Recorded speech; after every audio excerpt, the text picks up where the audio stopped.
accordance with Americans with Disabilities Act of 1990. If you require a disability-related modification or accommodation to attend or participate in this meeting, including auxiliary aids or services, please call the City Clerk's office at 310-952-1720 at least 48 hours prior to the meeting. Rules of decorum. No person attending a public meeting will engage in disorderly or boisterous conduct, including, but not limited to, applause, whistling, stamping of feet, booing, or making any loud, threatening, or profane, abusive, personal, or slanderous utterance that disturbs, disrupts, or otherwise impedes the orderly conduct of the meeting. All remarks by members of the public shall be addressed to the mayor or the chair, and not to any other member of the public or any single council, board, or commission member, unless in response to a question that the member. Signs, placards, banners, or other similar items shall not be permitted in the audience during a public meeting. All persons attending a public meeting shall obey any lawful order of the presiding officer to enforce the rules of decorum. Treat everyone courteously, listen to others respectfully, exercise self-control, give open-minded consideration to all viewpoints, focus on the issues and avoid personalizing debate, embrace respectful disagreement and dissent as democratic rights that are inherent components of an inclusive public process and tools for forging sound decisions. Public information. The public may address the members of the City Council on any matters within the jurisdiction of the City Council or on any items on the agenda of the City Council during the designated public comment periods. There will be 2 oral communication sessions, one for agendized items, comment about items on the agenda, and the other for non-agendized items, comments about items not on the agenda. The oral communication portion of the agenda is limited to a duration of 1 hour unless otherwise approved by the City Council. Comment time is normally 3 minutes, depending on the number of speakers. Public viewing available by live stream on the city's website. The meeting will be streamed live over the internet, www.carsonca.gov, or on YouTube, www.youtube.com/c/City of Carson, California, official YouTube page. Cable Spectrum, Channel 35, and AT&T Channel 99. If you are unable to attend the meeting in person, public comments can be submitted before the meeting. Email. Public comments can be emailed to cityclerk@carsonca.gov. The cutoff time to submit any email communications is 3 p.m. on the day of the meeting. Written communications can be dropped off at the City Clerk's office at City Hall. The cutoff time to submit any written communications is 3 p.m. on the day of the meeting. Written communications dropped off at the City Clerk's office or any email received will not be read aloud at council meetings, but will be circulated to City Council and incorporated into the minutes. Thank you. Today is April 1st. I'm calling to order the City Council, Successor Agency Housing Authority. I'm calling the meeting to order. Madam City Clerk, roll call, please. Thank you, Madam Mayor. Councilmember Rojas. Present.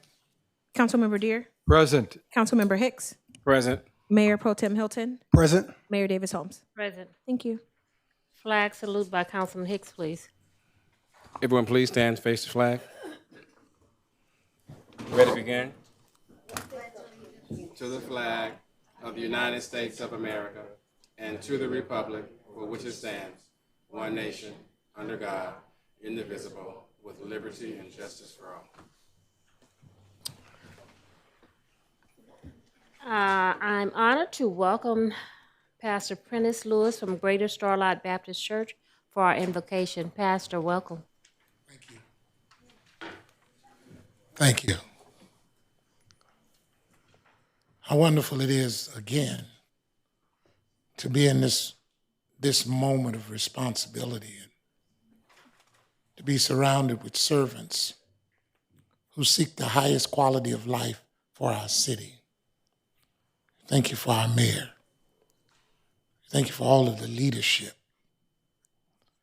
Our desire today is that in this time that we gather, that you would touch the hearts of each and every individual that's serving on our council in leadership in areas to glorify your name for the goodness of this city. Thank you for Carson, California, and for where we see that you are moving us. We invite your presence today so that wisdom will avail, that in the midst of it all, every decision that is made will be according to what is just and what is right. So I just ask you now, have your way. I pray this according to what the interest of the sovereign servant is. Amen. Amen. Thank you, Pastor.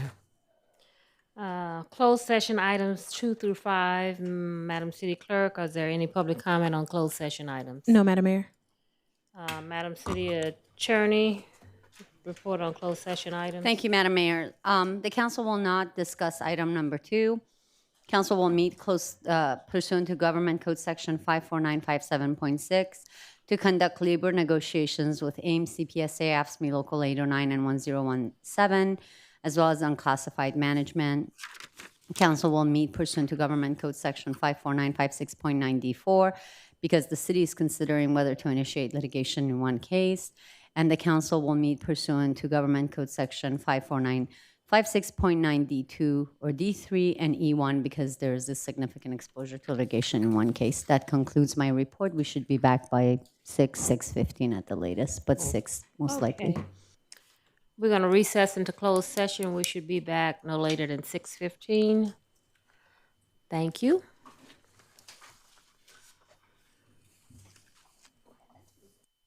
I'd like to call the meeting back to order. To call our city council meeting back to order. If I can get everybody's attention, we're calling the meeting back to order. Madam City Attorney, please report out from closed session.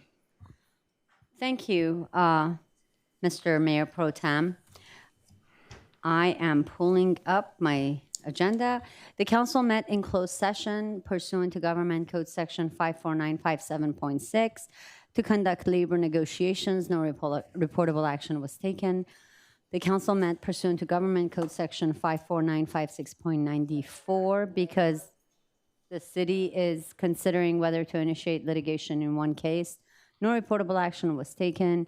The council met pursuant to Government Code Section 54956.9D2 or D3 and E1 because there is a significant exposure to litigation in one case. No reportable action was taken. That concludes my report. Thank you, Madam City Attorney. Now at this time, we're going to have a report from our captain, Captain Norman of the Carson Sheriff Station. Captain Norman, are you here?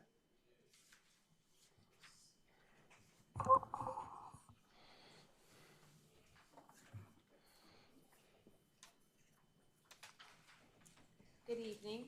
Good evening. Good evening. Good evening, everybody. Welcome. I wanted to take the opportunity to let you know what's going on here at Carson Sheriff Station. I'd like to introduce my Lieutenant of Detective Bureau. This is Lieutenant Kiana Penn. She is a veteran of the Air Force and has also worked a variety of assignments here at Carson Sheriff's, as well as our department in custody and patrol. She served the department for 19 years. I'd like to introduce you to Lieutenant Kiana Penn. Good afternoon. Good afternoon. Or is it evening? It's evening. My name is Kiana Penn, like Captain said. I was here as a sergeant, I think like 4 years ago. And when I got promoted to lieutenant, they said, "Where do you want to go?" I said, "Only place I want to go is Carson." I didn't put any other Good choice. place. Yeah, so I am super, super excited and happy to be here working along with you guys. Just want to kind of give you guys a rundown of what we are doing back there in the Detective Bureau. We're doing a lot. We're doing operations. We are doing search warrants. We are doing surveillance. We are making sure that we are cracking down on crime here. When the patrol deputies give us their information, my detectives are working very hard. We are solving cases. So I want to assure all you good people of Carson that your sheriff's department is absolutely working hard for you guys. Basically, I just want you guys to be able to put a name with a face. If you guys have anything that you need, Captain Norman is super, super busy, but she is, I am one of her many hands. She's like an octopus. So I'm one of her many where you guys can call me. I am available if you want to know anything about investigations, what's happening. Just know that one of our processes is when you call us, we're definitely going to get back to you. Our detectives are really good at follow-up, and they're approachable. Our deputies are also approachable. I'm approachable. So I just want you guys to be able to put a name with a face. You guys have any questions? Thank you. Yes, sir. So do we call you lieutenant or detective? You call me lieutenant. So Okay. I have Okay. Detectives, I have they the work for lieutenants. her. I have so I'm the lieutenant, and then I have 3 sergeants, and then we have about 18 detectives. And then we also have some civilian personnel too. Congratulations. Thank you. Incredibly proud of you. Yes, thank you. MPT. Councilman Hicks. Thank you, Madam Mayor. I just want to say, Lieutenant, welcome coming back to a captain. I just want to put this out there. You guys solved an issue that happened at Anderson Park recently where the suspects were apprehended when we had an actual crime that committed at Anderson Park with one of our employees here in the city. And we were hoping that that person will be caught. And I'll let you guys tell the story about what happened and how we are very successful in that story. So that was where one of your city workers, he was in his van and he saw, I guess he was doing his job, what he was supposed to be doing, and kind of looked over, saw somebody in his van. He's like, hey, that is my van, and that is my lunch pail. So he was able to get some identifying information for us. He was actually a really good witness, and we were very happy that he was able to give us all the stuff that we were able to investigate. So he gave very good information to the patrol deputy who wrote a comprehensive report and was able to give it to the detectives. We got video cameras, we got witness statements, plus the victim. We did all of our workup and search warrant, and we went and got him, and he was actually kind of surprised. So we're like, hey. Didn't think it was going to happen. That's what it was. Yeah, exactly. So it was good, and that's the kind of stuff that the detectives are doing on a daily. I know a lot of it may not be noteworthy, but those detectives are definitely working hard. We're proud of them for sure. Thank you. Yes, sir. Councilman Deere. Thank you. I also want to say thank you for coming back to Carson. It was a good choice. And we know that the Sheriff's Department is very efficient. You are short of personnel, as far as the department's concerned, 1,400 or so vacancies. So do you have any, I'm catching off guard here. This is to the captain and the lieutenant, both of you.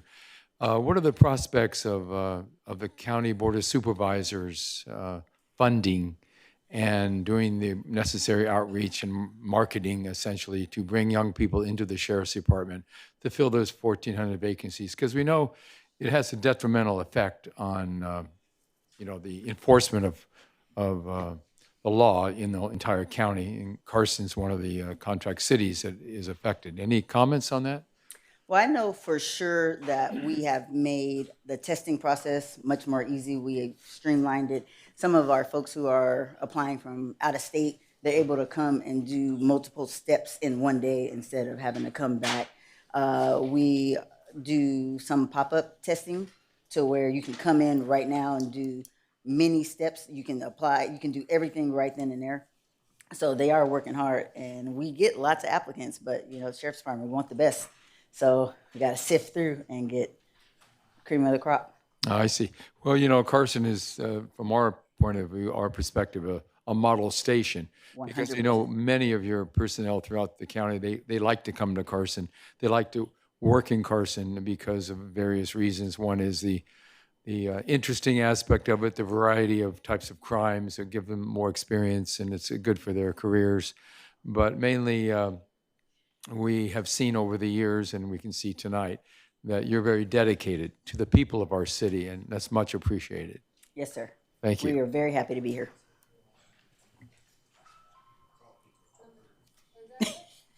Well, how are you, Lieutenant? I am doing well. How are you? Well, you sound so excited and bubbly. It's Well, good to see you here. yes, ma'am. I'm very Welcome happy to be here. home.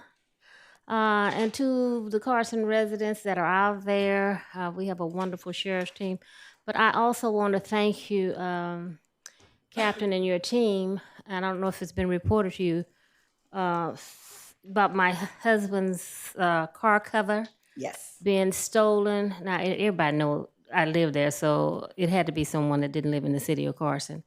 But I do want to report that the cameras caught his face, and he turned it over to the detectives. And yesterday, I was notified. They said had someone in the lineup say, "Hey, this looked like you," and they were able to find out that he was the one that stole the car cover from my driveway. And so these little things to my Carson resident, whether you believe they work or not, because he was shocked that he got a call saying that they had the suspect that had taken his car cover from our garage. So teamwork makes the dream work, and Yes, he ma'am. came right over and took the video from my camera. The guy looked right into the camera. I guess he didn't think it was working. But again, they didn't know he lived there, or they would have known. So thank you. Is that my accurate accounting of what happened? That is absolutely accurate. Okay. So just want to say thank you very much. He was excited. And, the guy copped out that, yes, I did take it. And I don't want to go to jail. Well, you committed a crime, okay? So thank you. Thank you to both of you. Welcome home. Look forward to working with you. Yes, ma'am. Thank you. Okay. Thank you again. Wanted to bring to your attention some of the notable events that we've attended. Thank you. We appreciate you inviting myself as well as my team to attend the State of the City address. That was wonderful. Very well put on. Yes, Great job. go Carson. Yes, ma'am. And I also attended with Councilman Jim Deere, the Cal State University Dominguez Hills Ormat tree planting ceremony at the Sculpture Garden, as well as we had a couple events at the Magnolia Science Academy and the Myler Elementary School events that we attended. In addition to that, we participated in, we did a walkthrough at the location of Sepulveda in Maine. Most of the business establishments there to try to just advise and inform the businesses about the Business Watch program. We attended that with Carson's public safety. And in addition to that, we had, Carson had a game diversion team for the youth of Carson, a life skills class that was hosted by our Carson sheriffs. Lieutenant Ayalo attended the town hall meeting with Councilman Jim Deere as well. And in addition, we had a major operation that was recently put on by the Carson South teams as well as with the South Los Angeles CHP. We conducted a street racing enforcement operation that actually hit some of the locations that we received some requests about. During that operation, we had 5 arrests, 34 spectator arrests, 40 vehicles were impounded, 42 citations were issued, and 5 modified emissions citations were issued. Ultimately, again, that was hitting the north side of Carson, some of the areas that we received information that had been receiving an excessive amount of street racers. So those are operations that we expect to actually put on at least once a month. In addition to the Business Watch program, we will also have that at least once a month. A couple of the stats that we have is that our robberies are down, our residential burglaries are down, vehicle burglaries, we do have a slight uptick, but overall, the Part 1 crimes here in the city of Carson are still remaining trending down. Not sure if you wanted to actually speak about another deputy that's here, or is that to be later? Which one is that? My deputy, Katia Morale. Is that from the, I think that's at a late, Maisha, ladies, that's at a later meeting? I can't see you. Later. We'll contact you. Okay, all right. Do you have any questions for me regarding the report? Thank you, thank you, thank you. Okay, always a place to be here. Thank you, ma'am. Thank you. Have a good evening. Captain, get with Maisha so we can get this date locked in tight. Absolutely. Okay? Okay, Thank you. absolutely. Next, we have a report from Assistant Fire Chief Kane from the Los Angeles County Fire Department.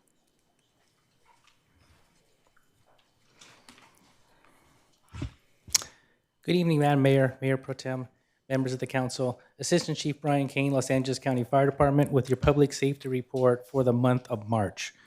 For the month of March, we had 955 calls for service. 25 of those were fires. However, none of those were structure fires. 2 RV and mobile home fires, 1 semi-truck fire, 1 vehicle fire, and 21 outside rubbish or vegetation fires, 18 of which were with persons experiencing homelessness. We also had 1 oil spill on Alameda and Sepulveda, 2 to 3 gallons in totality. We were able to mitigate the incident quickly with the help of first responders and the local refineries, as well as Patriot cleanup crew and health hazmat. None of that oil reached any of the waterways or anything leading to the ocean. The pipeline was stopped flowing very, very quickly. We did find the person responsible for that, and the cleanup continues with that event as we speak. We had 675 EMS responses for the month. 527 of those were involved ALS responses from our paramedics from Fire Station 36 and so forth. And that is the end of my public safety report for the month of March, unless you have any questions for me. Does anyone have any questions? Yes, I have one question, Madam Mayor. Councilman Hicks. Thank you. How you doing, Assistant Chief Kane? Good to see you. Excellent, thank you. How are you? Quick question regarding smoke detectors along with carbon monoxide detectors. I know we just had our daylight savings times change, and just wanting to stress the importance of smoke detectors as we get into the summer months and to spring and the summer months. So just give us some updated information on those Yeah, two. so the fire department recommends having smoke detectors and CO detectors throughout your homes. Respectfully, in every room would be ideal. And as you said, daylight saving times, as we spring forward and fall back, it is a recommendation from the fire department is that's when you change your batteries. Whether the smoke detector is chirping or not, it's just a good practice to change the batteries at those times to make sure you're maintaining functionality of those units.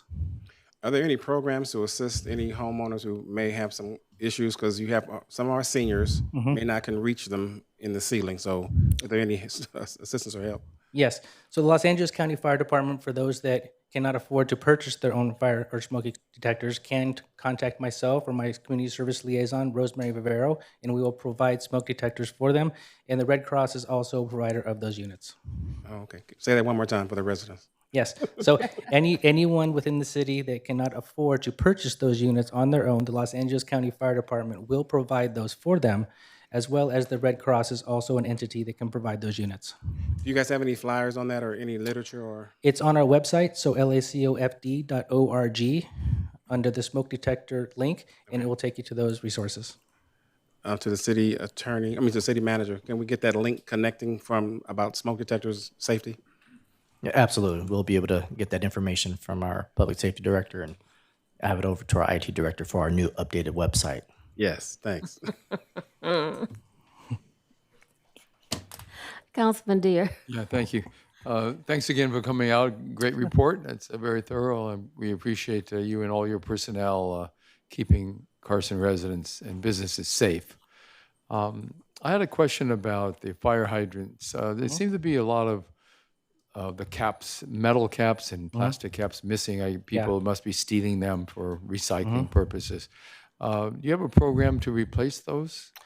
Yes, so once a year, they should be all in working order now. So every year in the month of March, every fire hydrant within the respective city is conditioned for maintenance and functionality by your local fire station. We go out and visually do a visual inspection of that fire hydrant, and we exercise all the valves inclusive of the caps.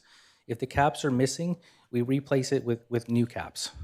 I think it's Cal Water also has the same program where they're also, in conglomeration with us, maintaining those hydrants as well to make sure that we have redundancy in the fire protection system with those respective fire hydrants to maintain functionality.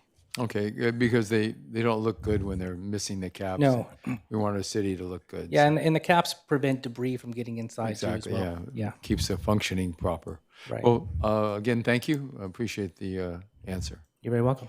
Madam Mayor, if I just say, I wanted to thank also our acting chief for responding to that oil spill in collaboration with our public safety department as well as our public works department. The collaboration that the three departments did to really respond to that oil spill was fantastic, because by the time we actually got the updated results, teams had already been dispersed and deployed with the fire department. So thank you, Chief. Appreciate it. You're very welcome. Thank you. Thank you, Chief, You're very very welcome. much. Thank you. Have a great night. Bye-bye. Madam City Clerk, are there any requests to speak on item 24?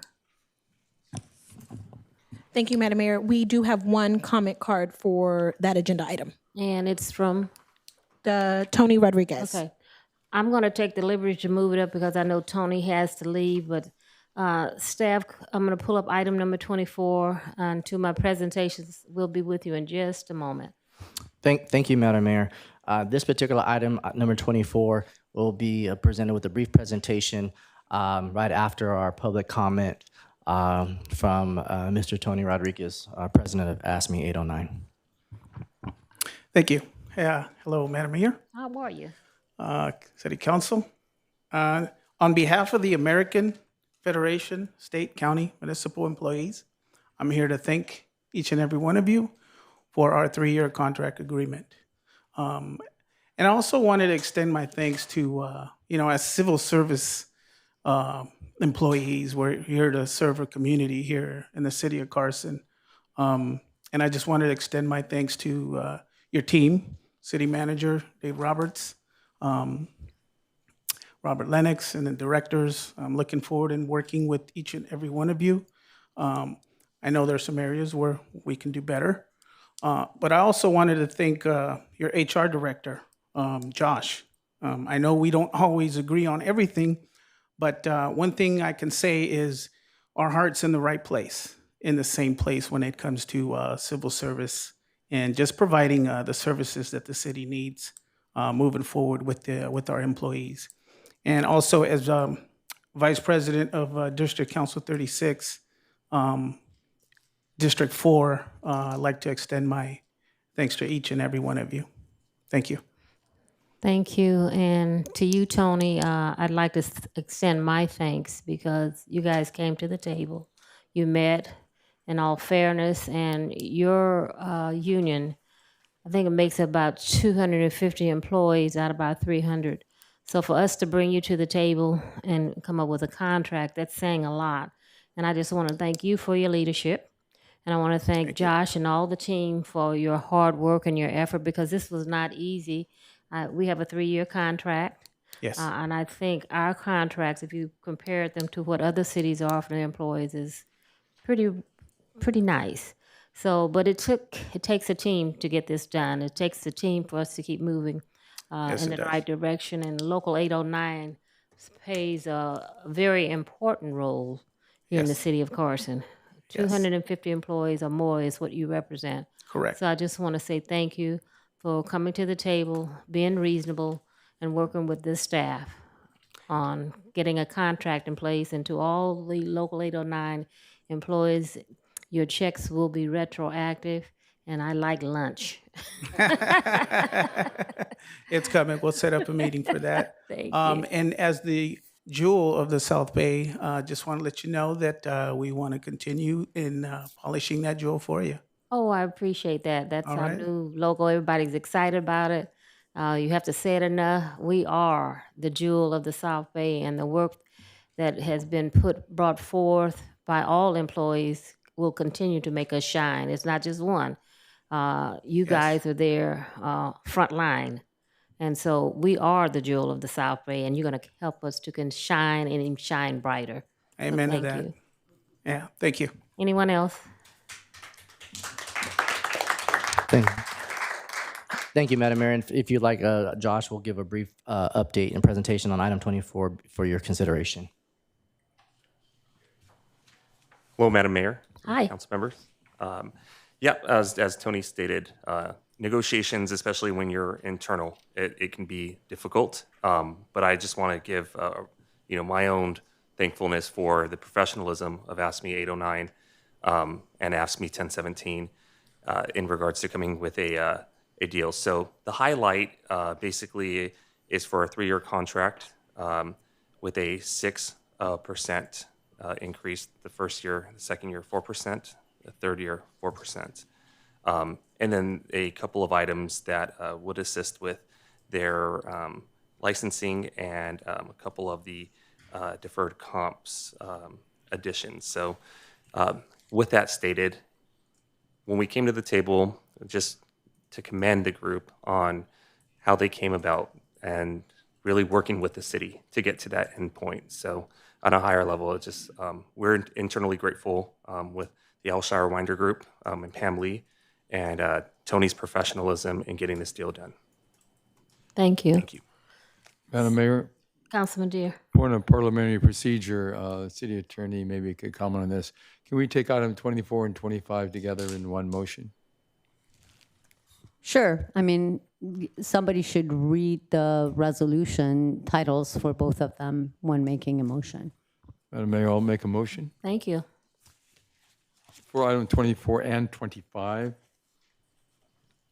Resolution of the City Council of the City of Carson, California, approving the updated successor memorandum of understanding with updated salary table between the City of Carson and the American Federation of State, County, and Municipal Employees Union, also known as ASCME, local number 809, for the period of July 1st, 2024 through June 30th, 2028, replacing and superseding resolution number 25-037 and resolution number 25-050, a resolution of the City Council of the City of Carson, California, approving the updated successor memorandum of understanding with updated salary table between the City of Carson and the American Federation of State, County, and Municipal Employees Union, ASME Local 1017, for the period of July 1st, 2024 through June 30th, 2027. That's my motion.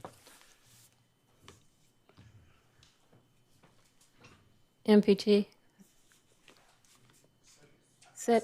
Who seconded? Me? Me? Oh, we both at the same time. You gave it to Hicks? Okay. Okay, thank you. It's been moved and properly second. I don't see, please cast your votes. For items 24 and 25. Huh? 24 and 25. I was just confirming that we read both resolutions. So the motion is to approve both resolutions Yes. for 24 and 25. I don't think he read both of them. The motion is unanimous, Madam Mayor. Thank you. And now I'll ask my colleagues to join me at the podium. Yes, just a second. Before we do MPT this, has a, I just want to praise our staff through the city manager. I know this wasn't easy, but coming to the table with ASME, as the mayor said, represents the bulk of our workforce. And I'm incredibly grateful that they're here. They're our frontline workers. They're out there every day. We see them in the streets. We see them everywhere. And to come up with a contract in today's economy where people are losing jobs by the grove, and we are securing jobs and just secured a 3-year contract. This is unprecedented. This is great. Speaks to the leadership of this council led by the mayor, that we're able to provide such points. What was the Robert? Which could you tell me what the contract was for the sake of the public who's not at home reading or whatever? Sure, yeah, it's 6% in the first year, 4% in second, 4% in third. 644. Yes. Unheard of, unprecedented. Neighboring cities are getting 2%. Neighboring cities are getting 3%. But here in Carson, the jewel of South Bay, they're getting 644. That's good. That's wonderful. So I just wanted to praise the staff and just say thank you. Praise 809, say thank you. I'm not going to ask you guys for a lunch or dinner or anything like that.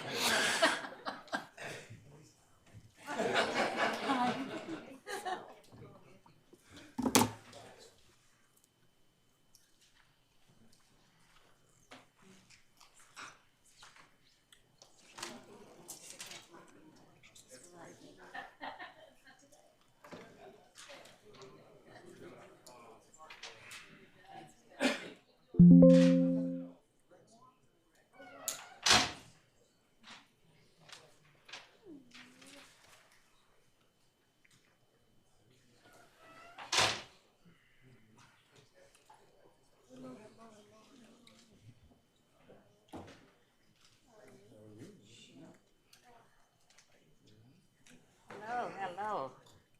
Can you guys hear me? No work. It doesn't work?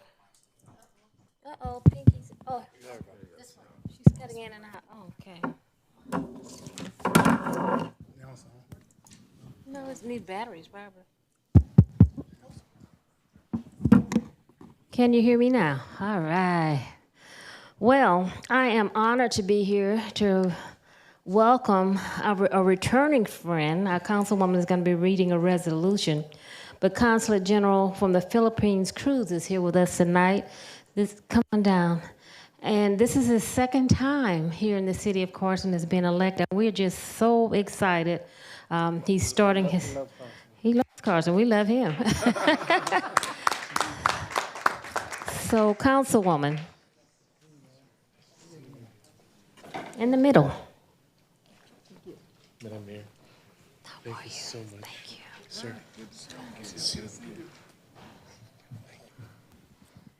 Thank you.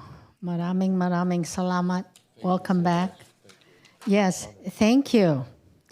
And thank you for meeting with us also. So we have here our Consul General, Adele Cruz. The Philippine Consulate in Los Angeles is pleased to announce, and the arrival. This is your first government appearance, first official government appearance as the returning Consul General of Los Angeles. So thank you so much for making us happy here to have you. Very honored. He was appointed as the Honorable Consul General on December 2024 and just arrived not too long ago. The Consul General is no stranger to the Filipino-American community. Like we mentioned, he served as our Consul General back in 2016. Yes, and did a great job, and we're honored to have him here again. He is looking forward to renewing his strong ties with the Filipino community and everyone here in the city of Carson. The Consul General recently held the position as the Assistant Secretary at the Department of Foreign Affairs, Office of Consular Affairs. He was also the Chief of Presidential Protocol and Presidential Advisor of Foreign Affairs in the Malacañang Palace, the Office of the President, and where I had the honor also of I was in the Philippines and I was able to meet up with the Consul General, so that was also an honor.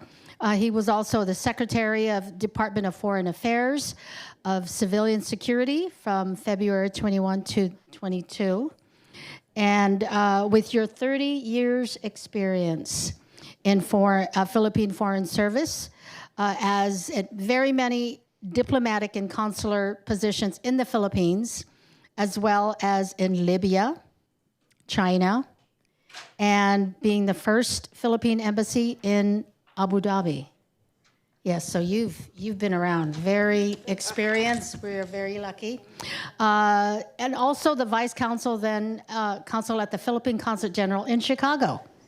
Yes, so very well-rounded. Very happy to have him here, and we are so honored once again.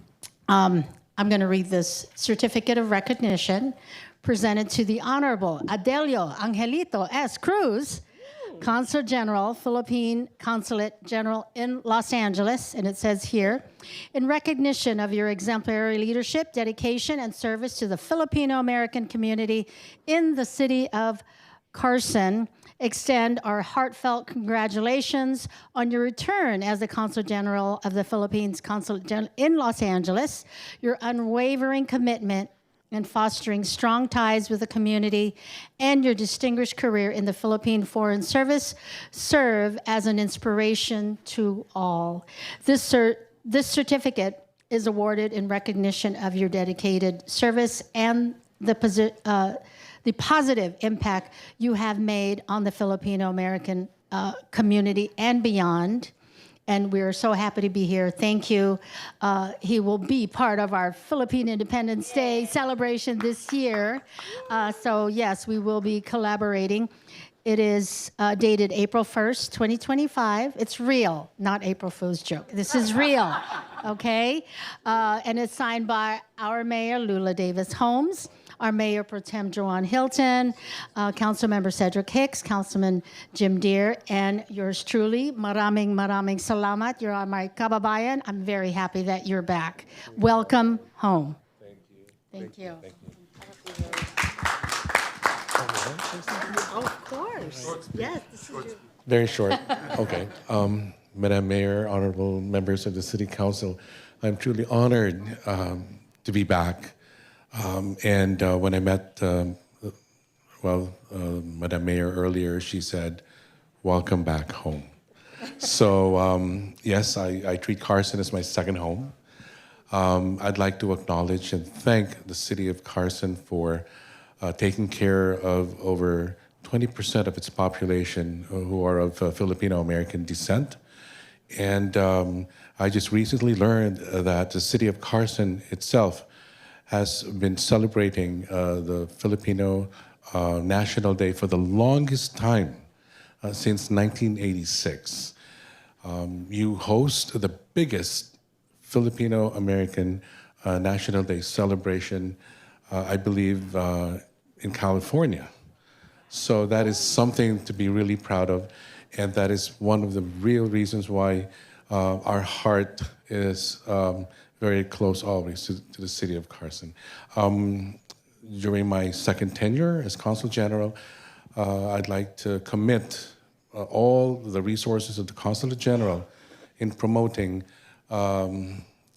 whatever you have for the benefit of your people, and whatever the Filipino-American community can do to contribute to the city of Carson, we will be there 100%.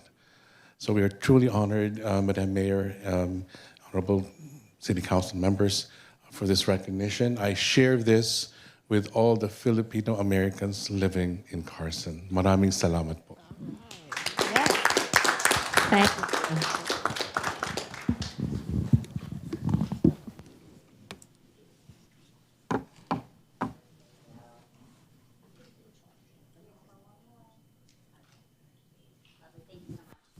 Thank you.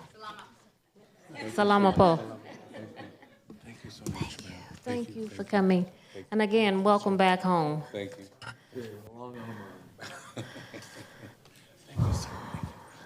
Tonight, I'm honored and pleased to highlight a remarkable student from our very own community, the student of the California Academy of Mathematics and Science, CAMS, right here in the great city of Carson, the city that we call the jewel of the South Bay. Last month, Southern California Edison awarded, listen up everyone, to our own, a $50,000 Edison STEM Scholarship to Luis Sanchez.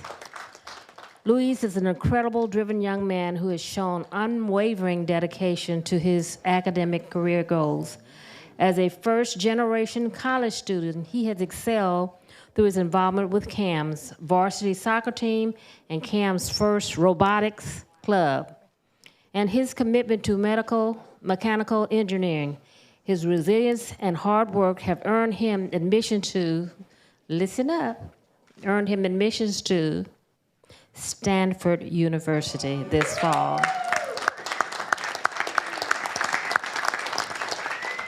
Where he will pursue a degree in mechanical engineering. Give him another round of applause.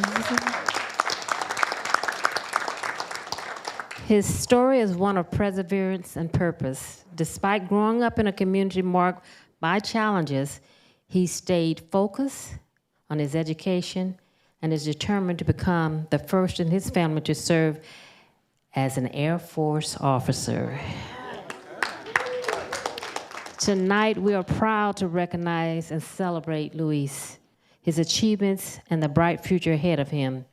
It is our honor to present a certificate of recognition and also this check. And I want the check.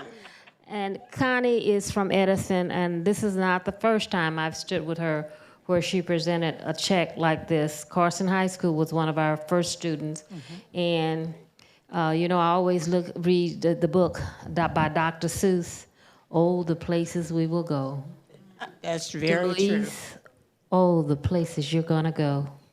You're gonna run into some challenges. You're gonna bump your head, but you're gonna be on the right path. And we look forward to great things for you. And I always tell the young people, if you don't have the book by Dr. Seuss, is Mommy here? Yes. We're the parents. Where's parents? Come on down, Mom. Come on down. Mom and Dad. Come where's on Dad? down. We also have his counselor here. His counselor is here. But my request for you, and this is an anniversary of Dr. Seuss. This is the anniversary, Mom and Dad. When my young ones went off to college, I gave them that book by Dr. Seuss. If you have not read it, adults, you should read it, because the first time you read it, you won't get it. But as you travel down this road called life, you're going to become, aha. And I want to say to you today that you're going to succeed. I'm 98.25% guaranteed. Thank you. Connie. Thank you, Madam Mayor. It's always a pleasure to stand here with this wonderful council and with you, this great mayor of the jewel of the South Bay City, which is Carson. And everybody's still talking about your state of the city, so it's fantastic. We thought we'd not stop talking for 2024, and you surpassed yourselves again in 2025. It was a great event. Thank you. And thank you for allowing us time on your calendar tonight. We know how busy your agenda is, so that we can recognize this wonderful, deserving student. He is definitely a hard worker. He's dedicated. He's a great example for his younger siblings who are here as well. Come on down, sweetie. Yes, younger sibling who is here. Come on, guys. Don't they look, that's what I told you, these are your brothers, because they look like you two. Come on this side, honey. Right here next to me. So we're very pleased that all of them in the family could make it tonight, along with the counselor who worked very hard to help him. He did have one small correction tonight that he told me. He decided to go to the University of Michigan. That's good also. Little correction. Nice to have choices. Choices, that's awesome. Nice to have choices, but he decided today to go to the University of Michigan. Yeah. All right. No. All right. Oh. So once again, we're very, very thankful and pleased to award this $50,000 scholarship to Elise for the next 4 years. Awesome. I know. Thank you, Connie. Edison always comes when it's time to reward our young people for hard work, and I just want to thank you. I remember when the first time I was at Carson High School, I think I was either superintendent or my first year as a councilwoman when I went over to Carson High School. I said, $50,000? Shoot, let me go back to school. Only we both could. But it's deserving for our young people. It's a nice start for you, and I just want to say congratulations again to the counselor. Would you like? Luis is an amazing student. I've just enjoyed working with him for the past. I can't believe this is year 4, and I'm just so proud. I'm sad to see you go, but I'm proud to see the places you're going to go. Yes. Mom and Dad, would you like to say something? Would you like to say something? Just that we're very thankful for this opportunity for our son. He's being a great student, and we're beyond proud of him. Thank you. Luis, would you like to say something? I just wanted to thank Ms. Turner here and Edison International for this wonderful opportunity. I can't express how grateful I am for this, and I look forward to the next 4 years and what it'll bring me. Thank you. You'll make us proud. And I have a certificate of recognition presented to Luis Sanchez in recognition of your remarkable achievements as the recipient of a $50,000 scholarship from Southern California Edison. Your commitment to excellence serves as an inspiration to all. To my little brothers, you're going to get one of these, right? The city of Carson celebrates your accomplishments and extend our heartfelt congratulations. It's dated today, April 1st. This is not a joke. This is no April Fool's joke, okay? We haven't had one. We're going to get one. It's over. It's dated today, the 1st, signed by your mayor, Lula Davis Holmes. I tell everybody, that's me. Mayor Pro Tem Jawan Hilton, Councilmember Cedric Hicks right in the back, Jim Deere to my left, and our Councilwoman Arlene Rojas. So, Mom, you want to hold this? And we'll do a quick photo.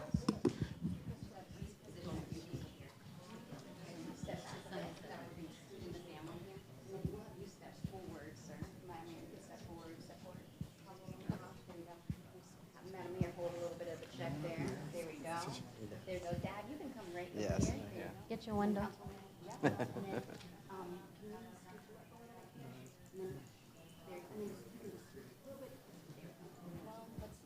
Actually, you can put you right here. Counselor right here. Okay. Gotta stand in the window. Okay, there you go. And everybody here, you guys look lovely. Okay. Now take one like you're holding the $50,000 check. It's $50,000. Awesome. Congratulations. Congratulations. Oh, here we go. She wants to take. There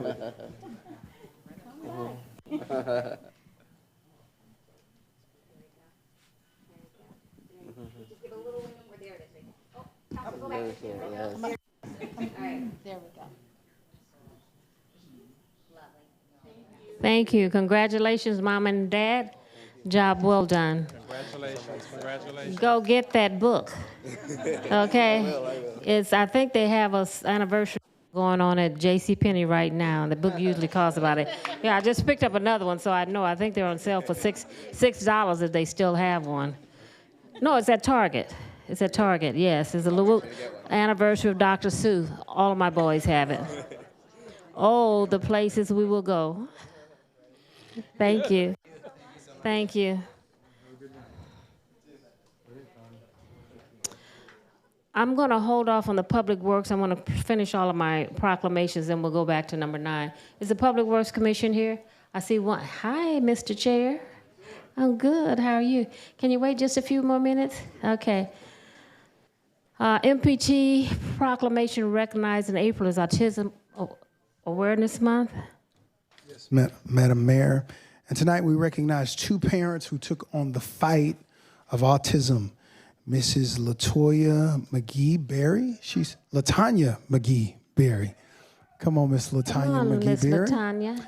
And Ona Ochoa. She has her kids with her tonight. How are you? Good. Stand right here. Right here.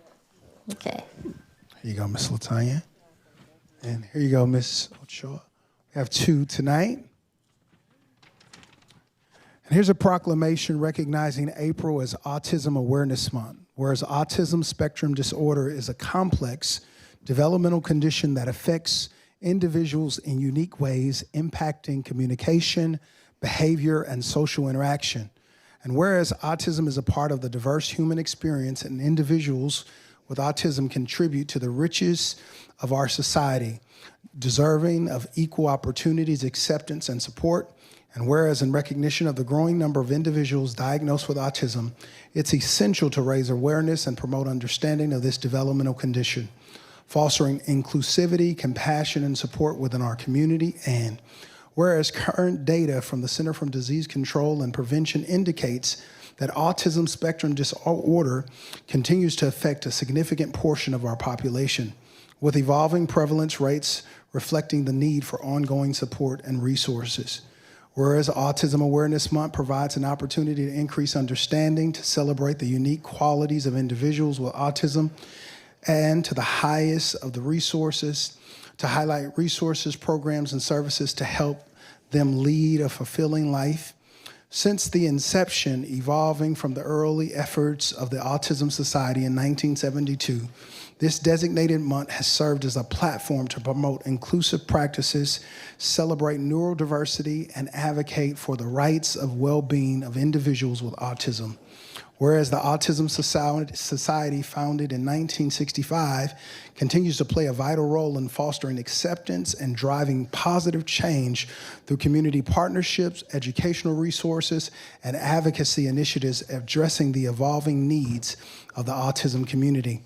And whereas recognizing the importance of acceptance over mere awareness, we acknowledge the need to move beyond simply acknowledging autism's presence to actively creating environments where individuals with autism are fully included and valued. Whereas the City of Carson is committed to ensuring all residents, regardless of their abilities, have access to the tools, resources, and support necessary to achieve in all areas of life, from education to employment to community involvement. And whereas it is vital to support families and caregivers who play a crucial role in the well-being of individuals with autism and ensure that they have access to the service and the networks that empower them to thrive.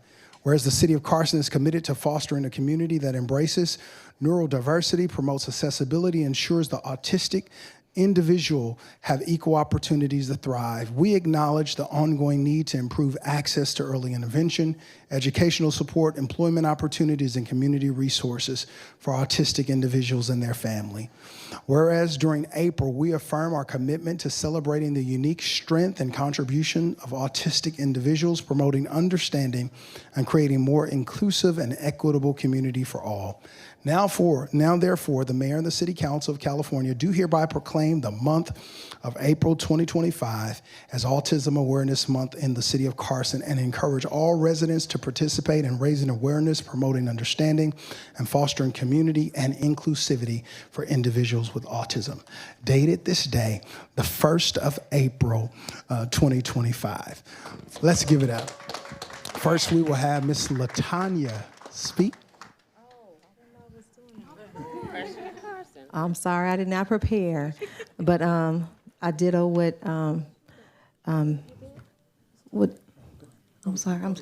ditto what he said, and I was just standing there thinking like, my journey started about 16 years ago. My son turned 3, and I didn't know what was going on. I just thought, hey, he's just a regular kid. But as time progressed, I noticed different things, that he's different from typical children, but he still deserves all the love. He deserves respect. He deserves opportunities to continue to grow and be the best person he can be. And when I see other children around, I'm like, hey, everyone is different. Like all of us have different needs. And I think that we just need to be kind to one another, period. Show love and respect to one another. That's it.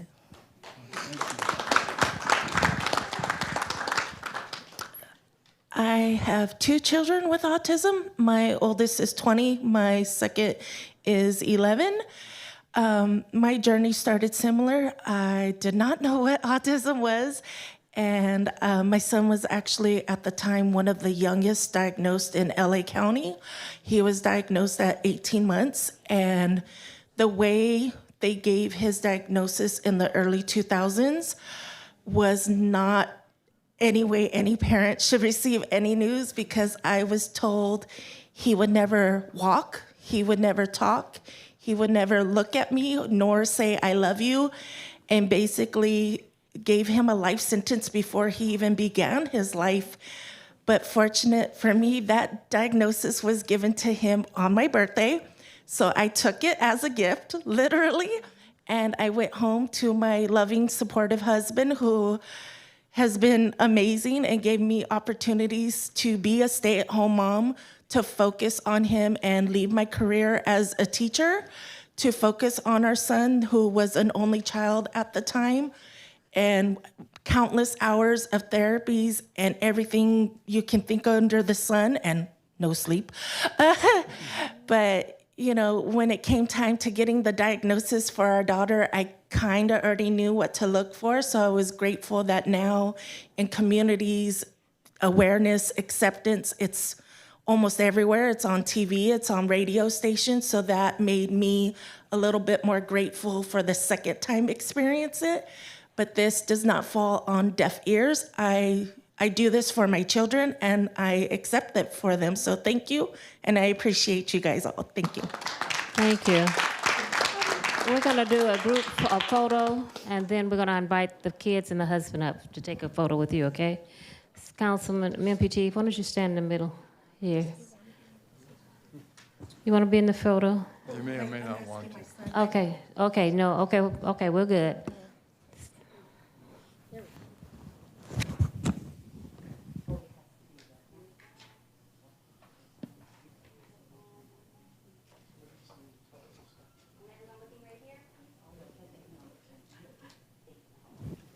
Thank you so much. Thank you. Thank you.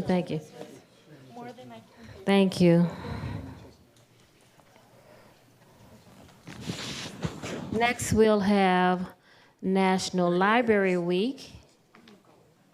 Councilman Deere, you can come stand. Well, how are you? Good to see you.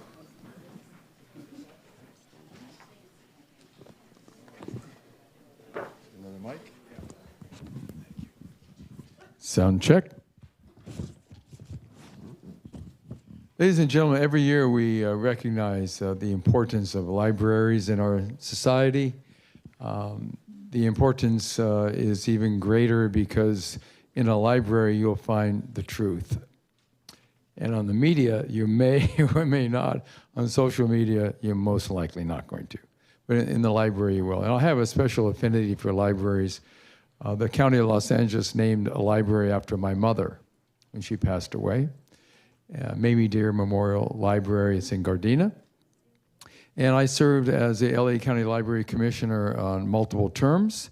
So I invited the librarian at Carson High School, Fong Nguyen, to join us tonight. And I'm going to read the proclamation, and then she's going to say a few words. You actually can hold this. Yeah. Whereas libraries are essential pillars of our community, serving as dynamic centers of learning, discovery, and connection for residents of all ages and backgrounds. And whereas libraries provide free and equitable access to information, technology, and resources, empowering individuals to pursue their educational, professional, and personal goals. Whereas in an increasingly digital age, libraries continue to evolve, offering innovative programs, services, and technologies that meet the evolving needs of our community. And whereas librarians and library staff are dedicated professionals who play a vital role in connecting residents with information, fostering literacy, and promoting lifelong learning. Whereas National Library Week, observed annually in April, celebrates the invaluable contributions of libraries and library workers to our society. And whereas the city of Carson recognizes the Carson Library's commitment to providing access to information, promoting literacy, and fostering a love of reading within our community. And whereas we acknowledge the importance of libraries in bridging the digital divide, providing access to technology and digital literacy training for all residents. And whereas libraries serve as safe and welcoming spaces for community gatherings, cultural events, and educational programs, enriching the lives of our residents. And whereas the theme for National Library Week in the year 2025, Drawn to the Library, reinforces the vital role libraries play in the city of Carson. Now, therefore, be it proclaimed that the Mayor and City Council of Carson, California hereby declare April 6th through 12th, 2025 as National Library Week in the city of Carson. And we urge all residents to visit the local library and explore the wealth of resources and services available. Express their appreciation for the dedicated librarians and library staff who serve our communities, support the continued growth and development of our libraries as vital community assets, participate in library programs and events throughout the week and throughout the entire year, dated the 1st of April, 2025. And we have the librarian from, again, as I mentioned, Carson High School, and she's going to say a few things about the importance of libraries, I believe. Fong? Yes. Good evening, Madam Mayor and Mayor Pro Tem and City Council members and everyone here. My name is Fong Wen. I am the teacher librarian for Carson High School, and I prepared a very short speech. And by the way, I love that book, All the Places You Go. That is one very used in my library. So thank you for this truly honorable moment to be the face for all local librarians and librarians everywhere. And allowing me the privilege of accepting this recognition on their behalf as we celebrate the National Library Week, April 6th through the 12th. So I grew up spending a lot of my childhood at the school and public libraries, reading stacks of books as a way to escape from my chaotic household of 10. This is my favorite book, Daniel Boone, as a young girl. So as a young child, I've always understood the value of such an institution. But today, in today's current climate of misinformation and alternative truths, it's becoming more clear that libraries are essential and more than ever. So it's very important. With the immediacy of resources widely available on the internet, many people think that our print books are obsolete. However, physical books are still valuable resources for their sensory experience and enduring role in learning. So despite what you may hear about the death of print books and the lack of interest in libraries, there are actually more public libraries in the US than Starbucks. Thank goodness. Yes, thank goodness. So libraries are more than just storage spaces for books. Libraries are an important community hub that provides a safe and welcoming space, offering the latest technology support, serving as centers for learning and collaboration, a space for professional development, and just so much more.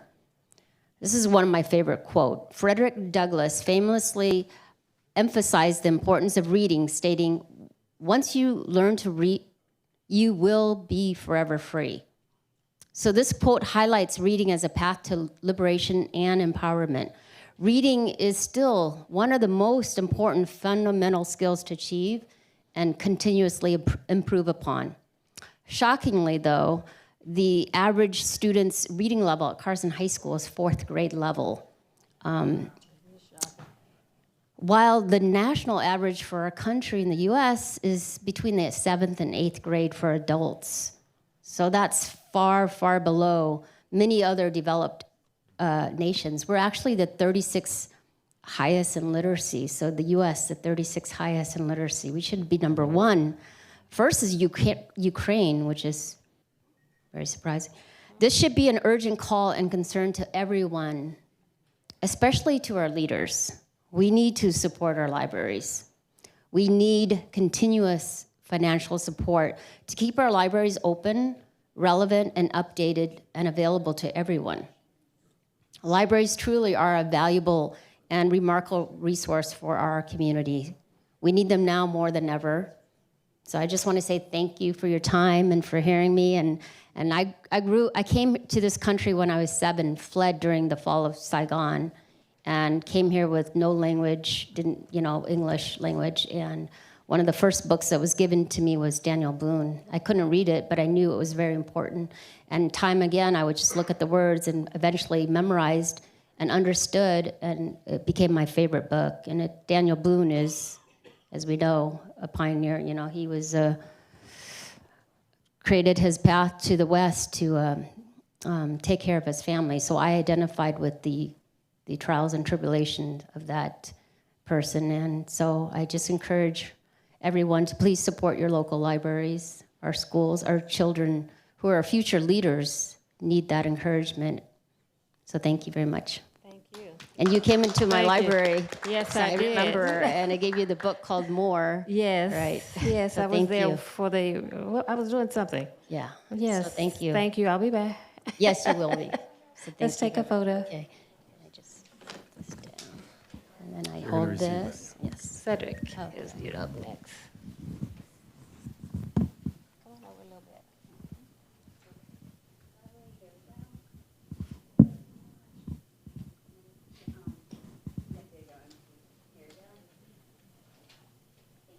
Thank you.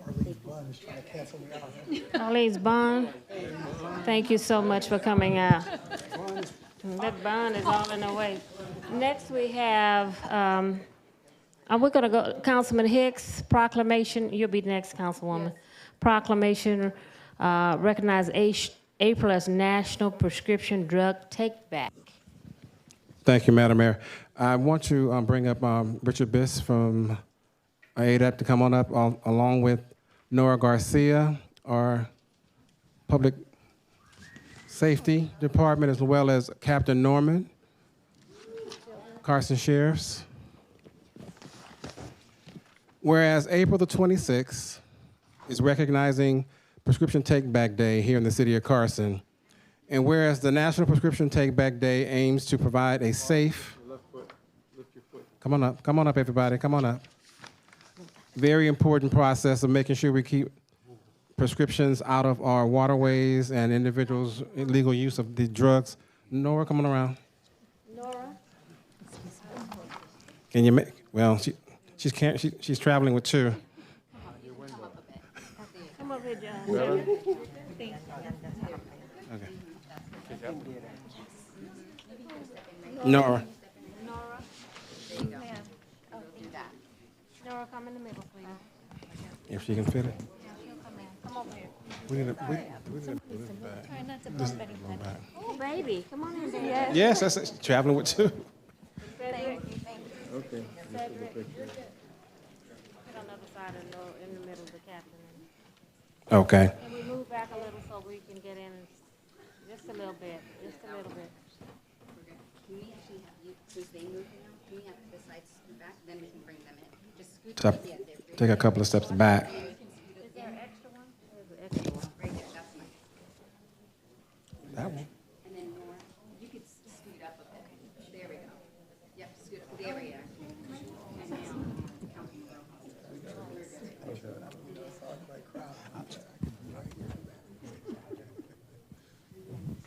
where I like to be. There we go. Now we can. Let me finish. Whereas opioid addiction is driving this national epidemic, opioids are a class of drugs that includes the illicit drug heroin, as well as the illicit prescription pain relievers, oxycodone, hydrocodone, codeine, morphine, and fentanyl. And whereas the City of Carson Prescription Drug Take-Back Day is scheduled for Saturday, April the 26th, 2025, from 9 a.m. to 2 p.m. at the Carson Sheriff Station, reflects the city's commitment to our citizens' safety and health, encouraging the public to remove unneeded prescriptions and medications from their homes as a measure to preventing medication misuse and opioid addiction from ever starting. And whereas families, schools, businesses, faith-based communities, law enforcement, local government departments, medical professionals, seniors, adult day health care centers, retirement homes, healthcare practitioners, and pharmacists in the city of Carson are encouraged to demonstrate their commitment to substance abuse prevention by supporting the City of Carson's National Prescription Take-Back Day, intended to highlight local efforts against prescription drug misuse and abuse. Now, therefore, the mayor and the city of Carson, the city of California, declares April the 26th of 2025 as National Prescription Take-Back Day and encourages all citizens to participate in the prescription drug take-back activity and to safely store and dispose of their expired medications on a continuous basis. Dated today, the first day of April 2025, and signed by the entire city council. We're going to do a quick photo. Come in the middle, Councilman. Come closer to me. She can't. No, I'm trying not to bump. You can't go sideways. I'll try not to bump. Let me bump the baby. You can bump her. You can bump her. It's a her? It's a girl. Is that our gender reveal? It is.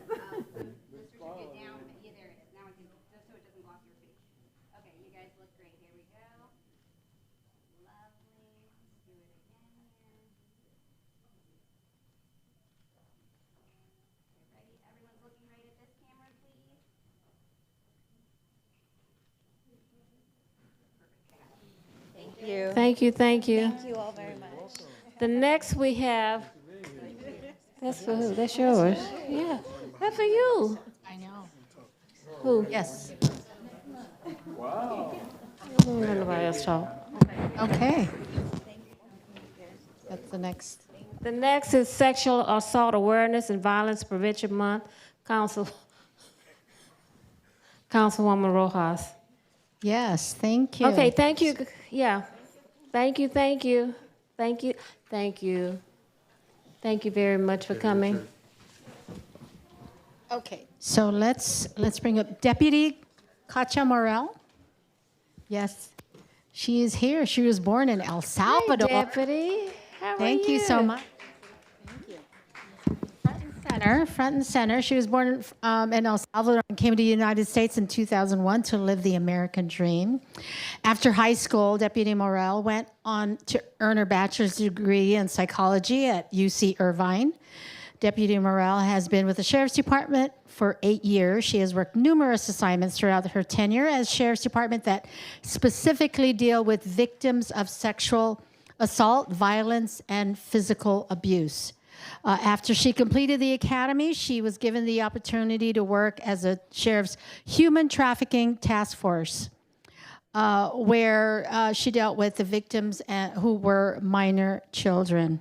While assigned to the human task force, she assisted in high-profile and undercover investigations to end illicit sexual activities and arrest suspects who were actively running sex trade operations.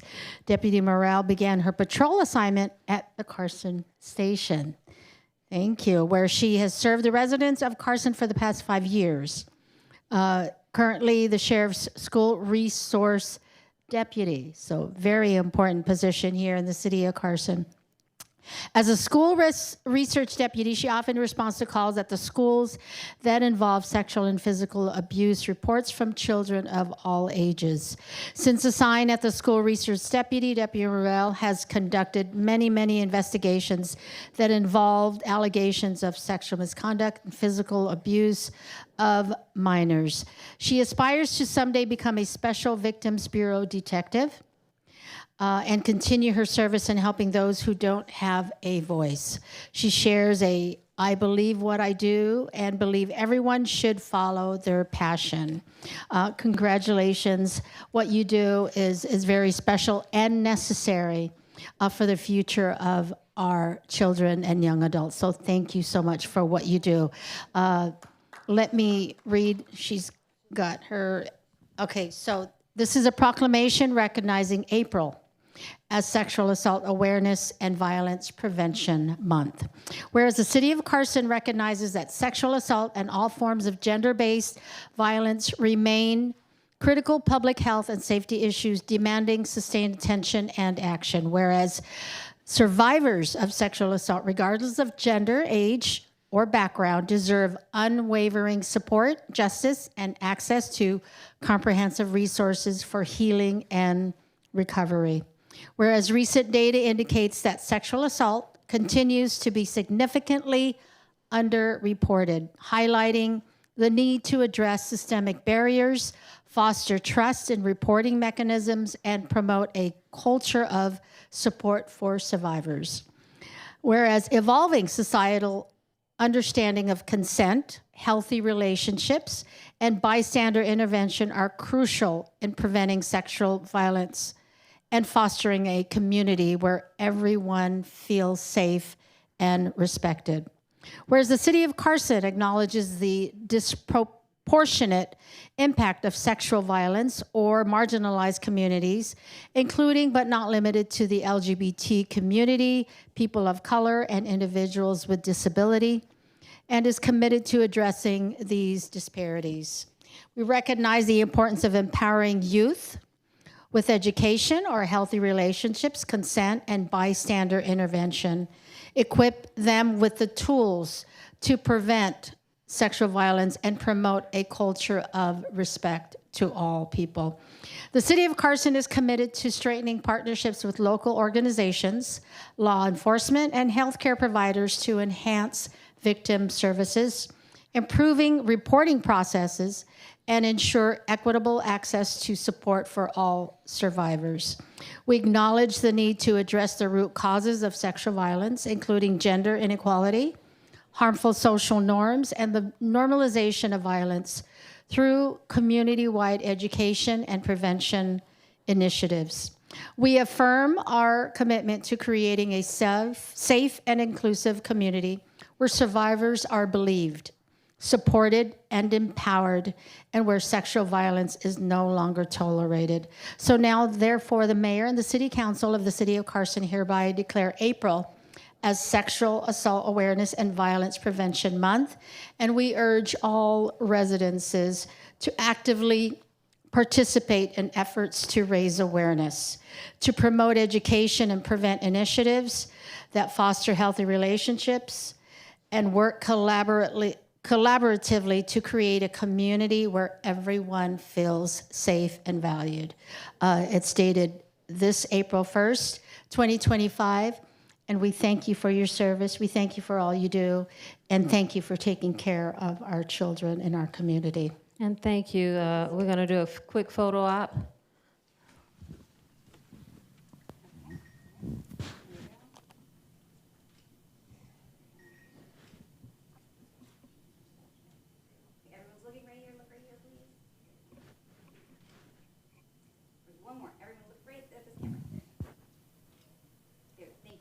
Thank you so much for all your service. Thank you, ma'am.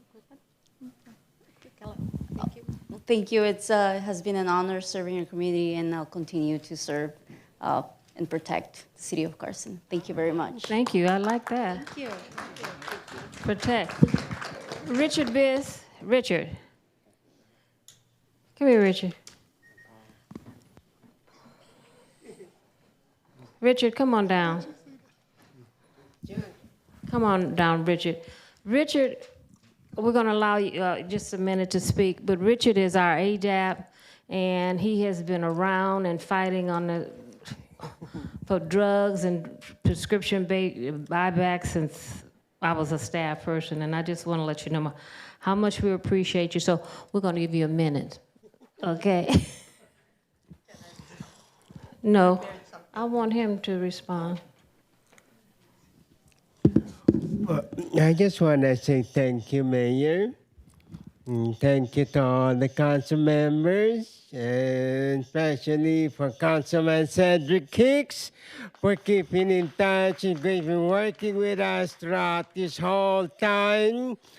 And also I give thanks to our Carson Sheriff who is here, and also our public safety services. So join the team, represent CISA. Okay, hi. Thank you, yes. Good evening, Honorable Mayor Lola Davis Home, distinguished councilman, and esteemed member of the Carson community. On behalf of the Coalition for Substance Abuse Awareness and Prevention, or CSAP, I'm deeply honored to accept this proclamation recognizing the National Prescription Drug Takeback Day. We thank Councilman Hicks, Members Hicks, for nominating our coalition, and we're truly grateful for the entire City Council for your unwavering commitment to public health and safety. This proclamation is more than a ceremonial gesture. It is a powerful affirmation of our shared responsibility to protect our families, our youth, and our seniors from the dangers of prescription and drug misuse. Every day, unused and expired medication sits on in our homes, often forgotten yet easily accessible. This medication, when misused, have the potential to destroy lives. In fact, for many young people, their first exposure to substance misuse starts not in the street, but inside their own home.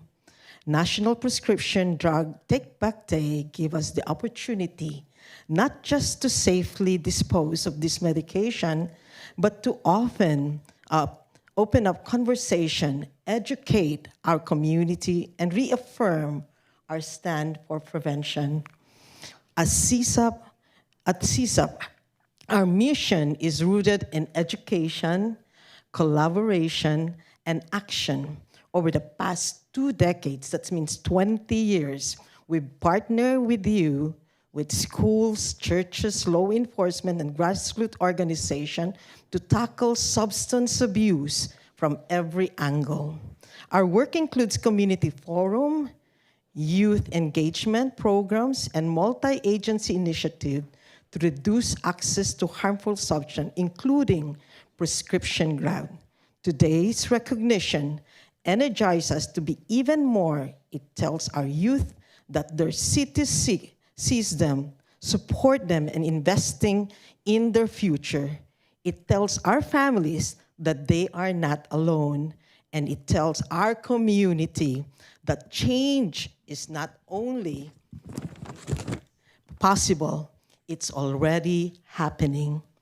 As we move closer to CSAP Week 20 years anniversary this coming October, we carry this proclamation with deep pride and deeper purpose. Together, we are shaping a drug-free future, one household, one conversation, and one safe disposal at a time. Thank you again for this honor and for your partnership. Thank you. I just want to say this, everyone, and everyone in the city. It's April 1st right now. Prescription drug is not until April 26th. So we want to let the whole city know, make sure you rack them and pack them, unexpired drugs, unexpired prescription drugs, and go to the Carson Sheriff Station and drop them off. Thank you, Richard. Thank you. Thank you. Thank you. Okay. Thank you very much.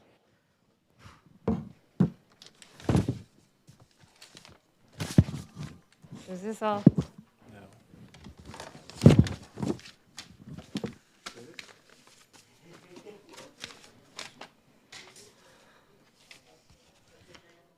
Next, we have a report from our Public Works Commission.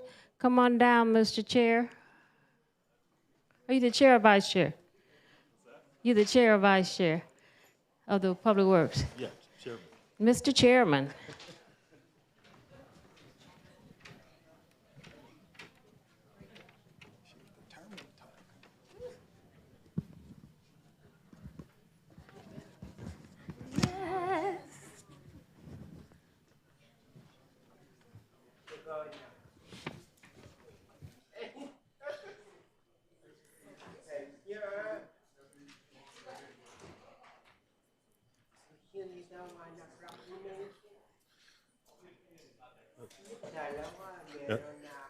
That's a tough act to follow, and I'd like to congratulate all the members of our committee on their achievements and congratulate them on all their achievements in this council chamber. Good evening, Mayor. Good evening, Mayor, honorable city council members, city staff, and members of the public. My name is Kobe Howard. I have the privilege of serving as the commissioner and chair of the City of Carson's Public Works Commission. I want to thank you for this opportunity to speak with you tonight and provide an update on the commission's work, recent accomplishments, and the forward-thinking vision we share our city's infrastructure and growth. Before I begin, I'd like to recognize and express my sincere appreciation to the members of the Public Works Commission. These individuals have been unwavering in their service, and many began during the height of the COVID-19 pandemic, attending meetings faithfully via Zoom, and have continued to show up today and in person with that same dedication. If you would please join me in thanking the following commission members of the City of Carson: Marion Martin, Vice Chair; Melvin Benson, James Calhoun, Kevin Badley, Kelly Todd Griffin, Ryan Nichols, Uli Fisiago, Chiki Nikwi, Emmanuel Orbadara, and John Contrell. Their commitment, insight, and professionalism are essential to moving our city forward. I'd also like to extend a heartfelt thank you to Dr. Arlington C. Rogers, the Director of Public Works, and his staff for his ongoing detailed reporting and collaboration, providing the foundation that follows this commission's function as an informed and an effective advisory body. So as we look forward to the global stage in Olympics and World Cup, as we look ahead to the most exciting and pressing responsibilities before us, preparing the City of Carson for its role on the global stage. With the 2028 Olympics and Paralympic Games approaching and the FIFA World Cup soccer matches anticipated to bring an international attention to Southern California, and Carson is stepping up. Our city is home to Dignity Health Sports Park, one of the region's premier athletic venues, and is poised to play a critical role in hosting and accommodating and moving thousands of international visitors, athletes, and media. This is why our infrastructure enhancements are being prioritized with the urgency and purpose.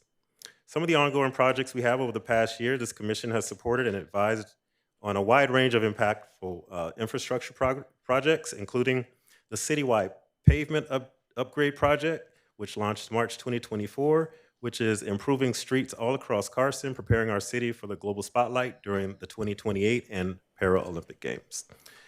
The Carriage Crest Park expansion, a transformation that will deliver new athletics field, playgrounds, dog parks, fitness zones, and upgraded public amenities to more than 14 acres, scheduled for completion in 2025.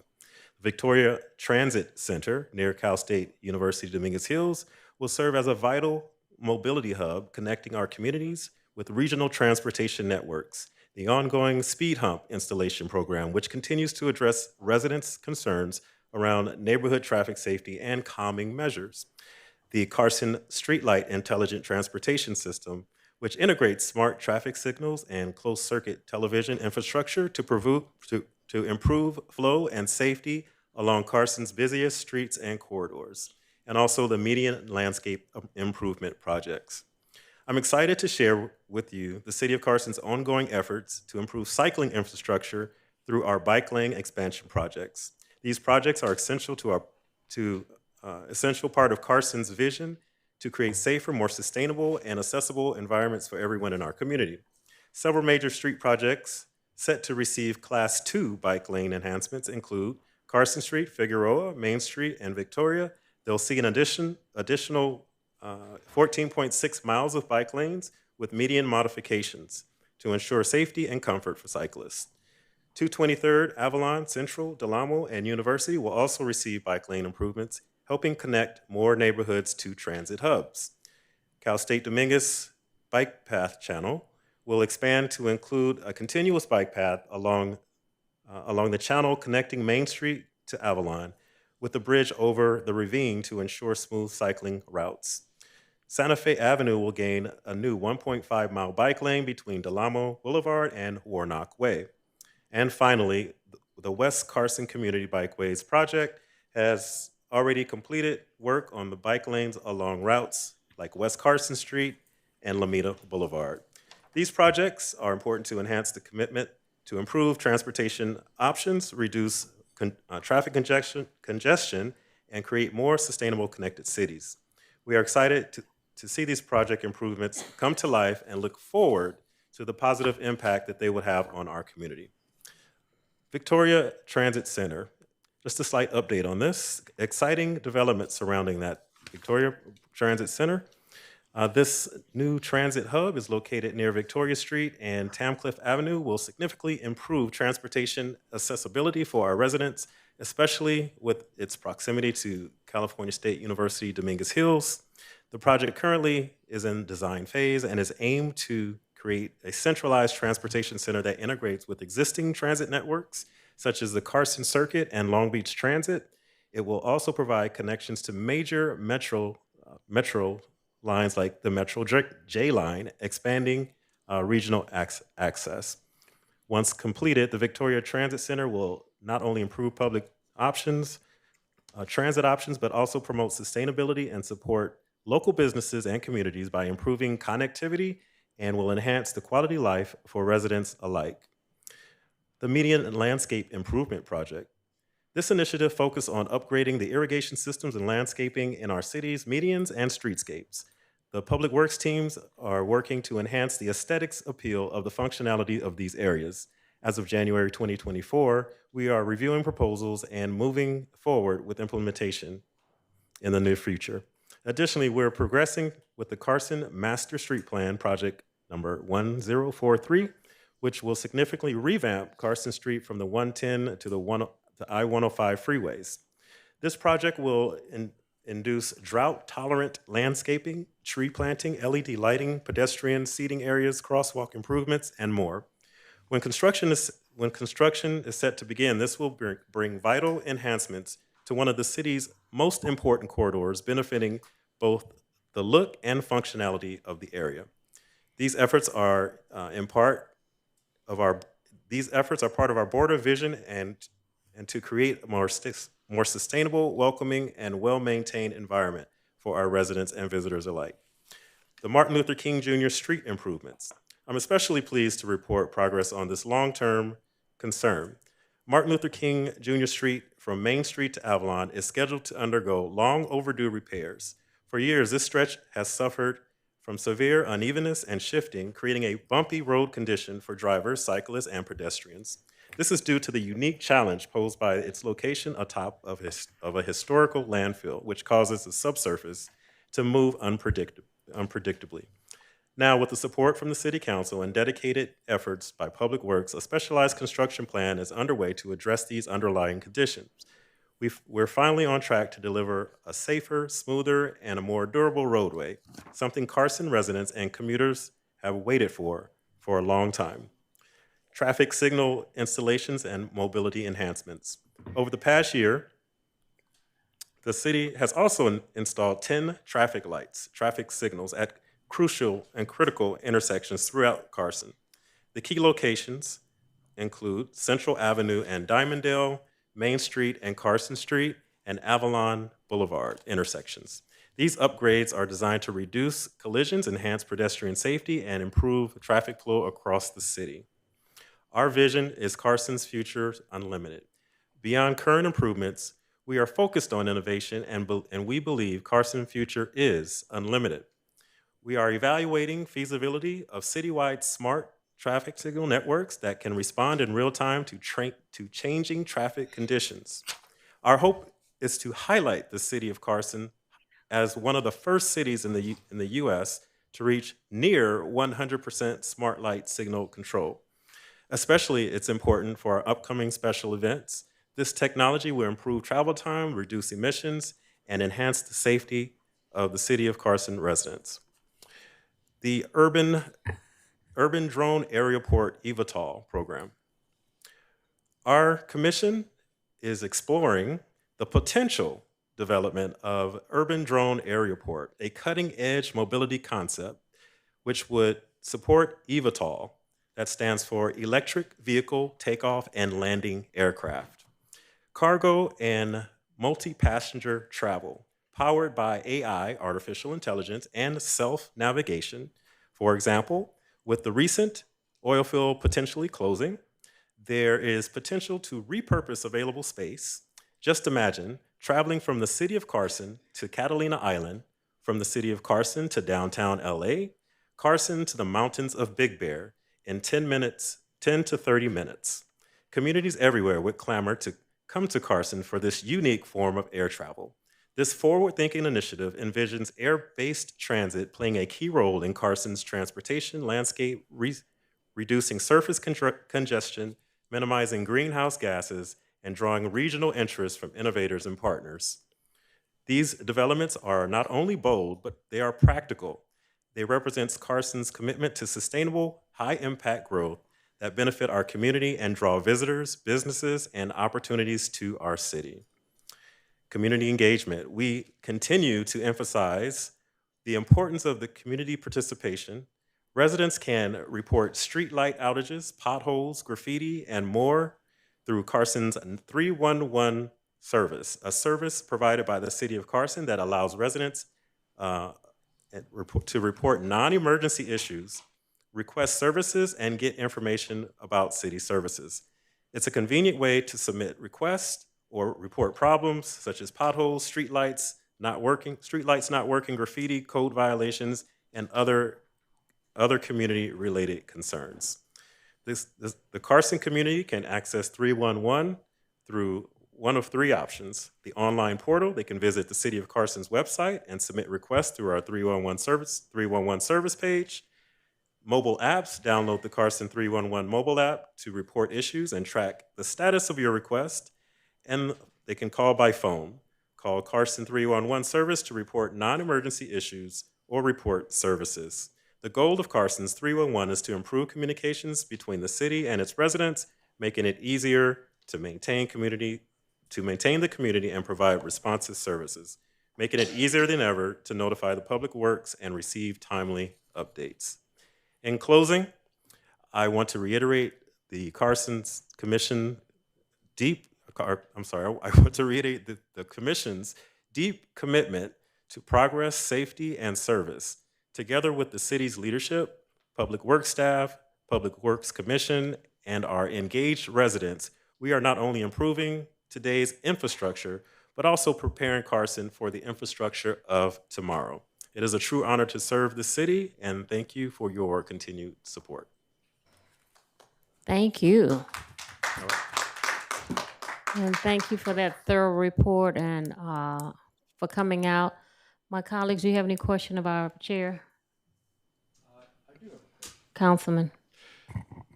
Great report, very thorough and packed full of great information for our residents. Really great. One thing I want to bring to your attention, you mentioned about Carson Street being revamped with a landscaping between the 110 freeway and the 405. How is that different than what we already did a few years ago to Carson Street? That project was supposed to last a year and a half, and unfortunately there was a big mistake made and it lasted 3 years, impacting the businesses on Carson Street severely. It's not maintained the way it should be. So how is your comments, how does that affect what is there now and what would be different?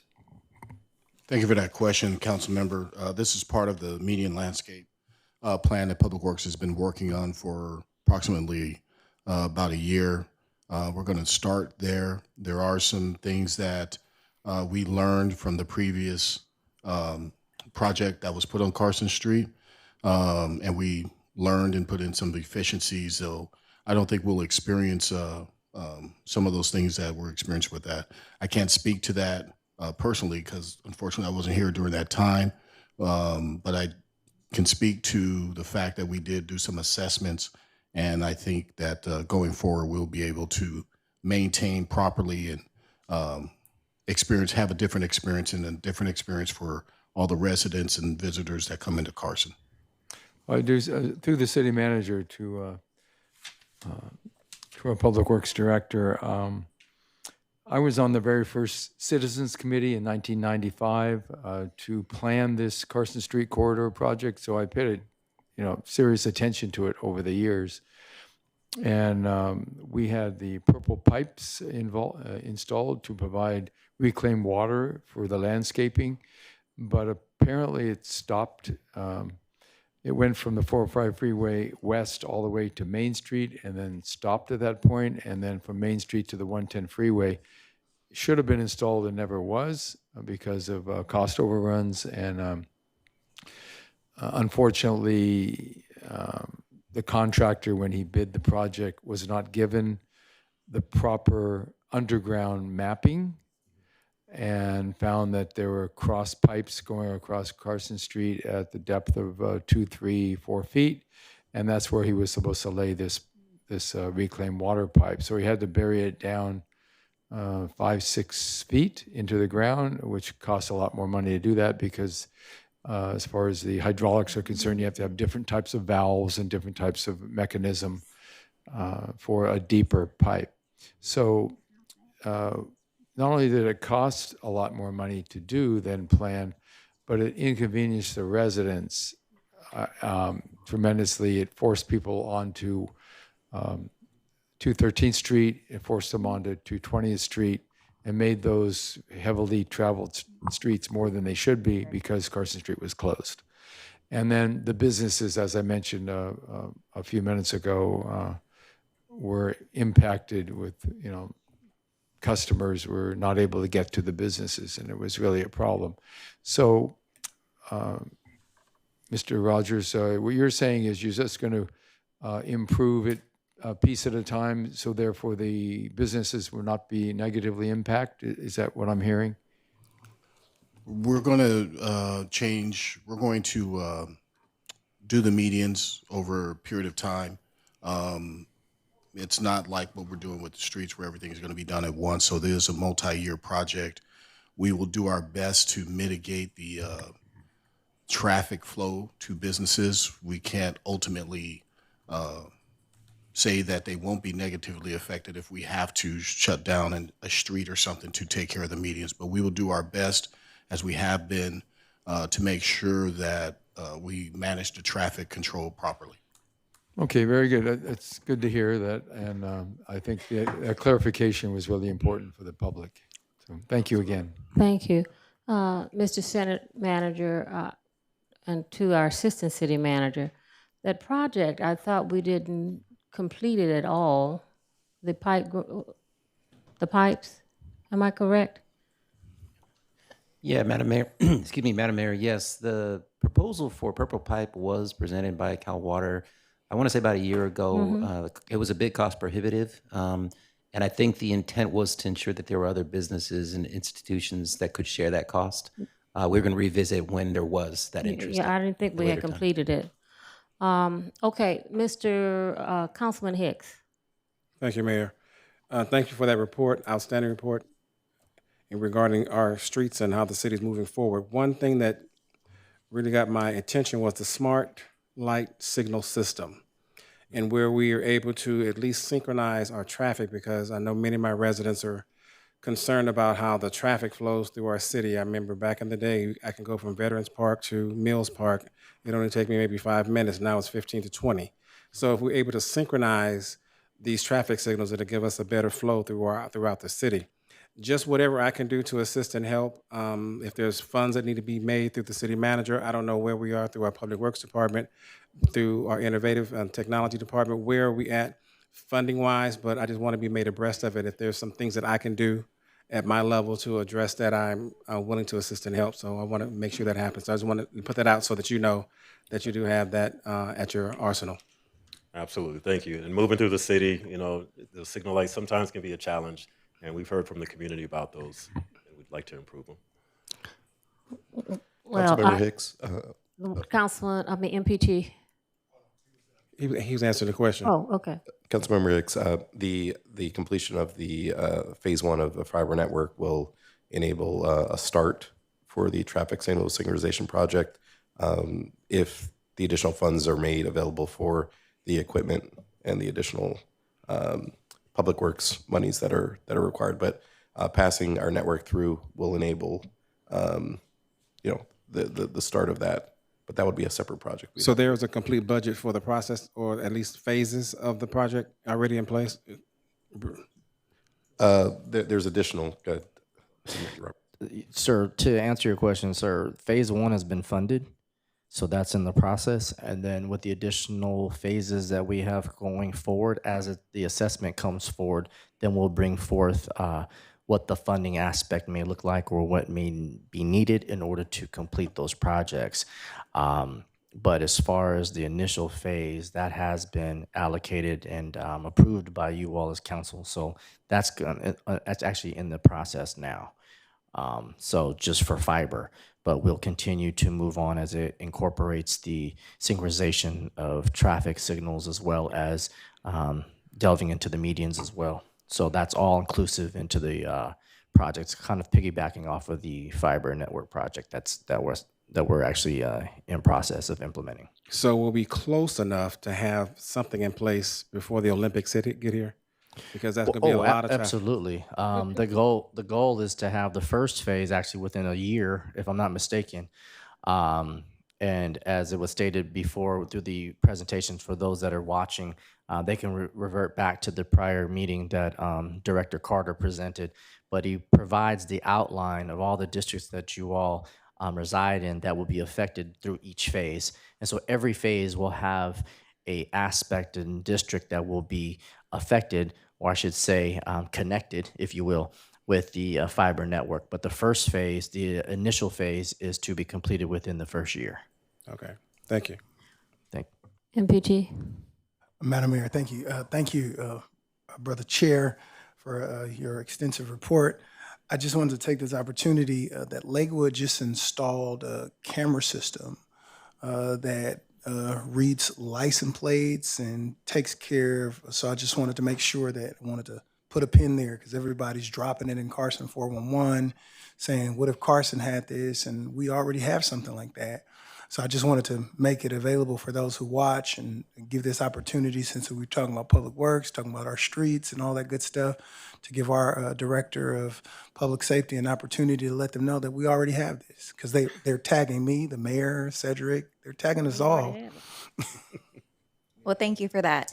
Yes, to answer your question, we have nearly 100 license plate reader cameras throughout the city of Carson, and we are currently working on establishing a wider network of those cameras.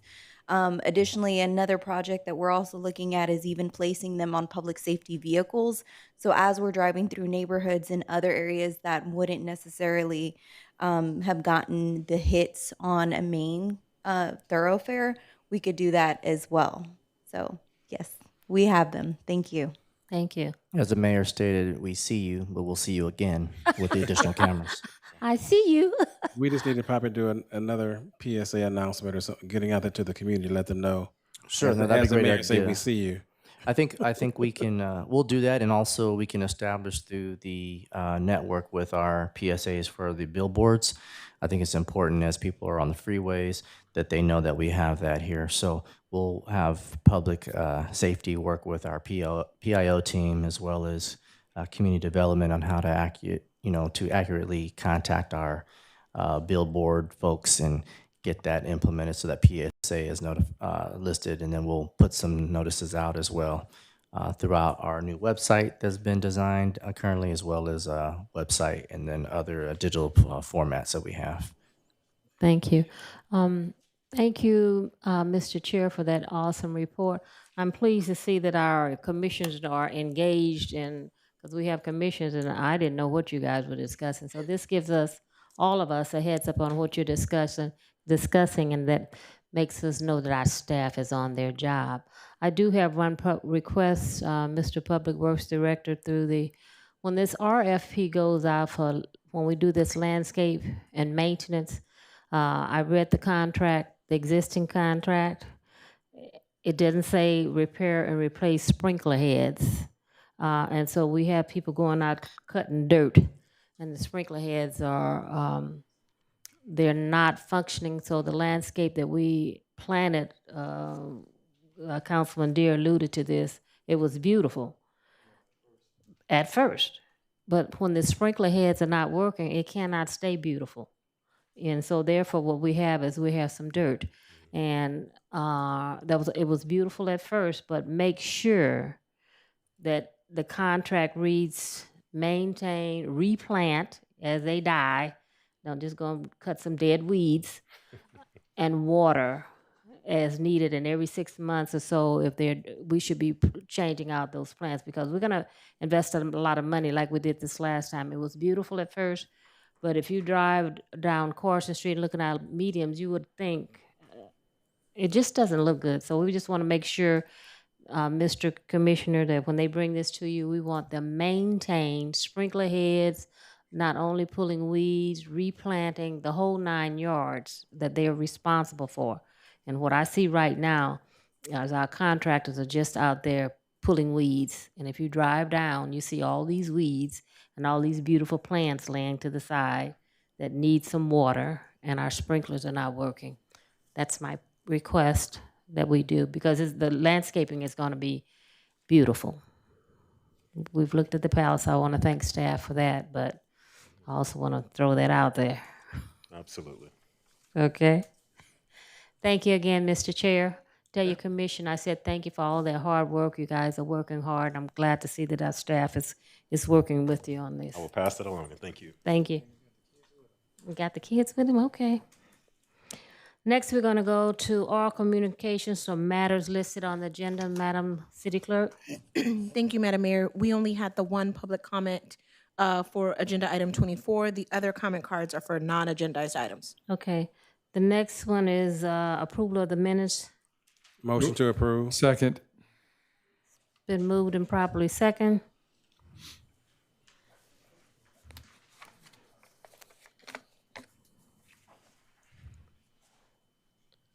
Okay, we can cast our vote now. The motion carries, Madam Mayor. It's unanimous. Thank you. And next is approval of the consent calendar with the exceptions of item number 24 and 25. Move the approval of the staff recommendation consent calendar. I'll second it. You guys don't want to second tonight. Thank you.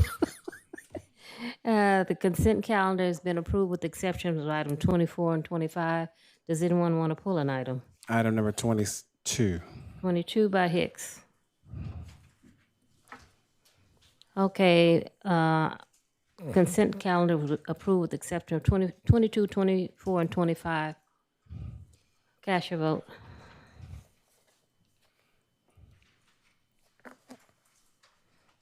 Motion carries. Item 22, Councilman Hicks.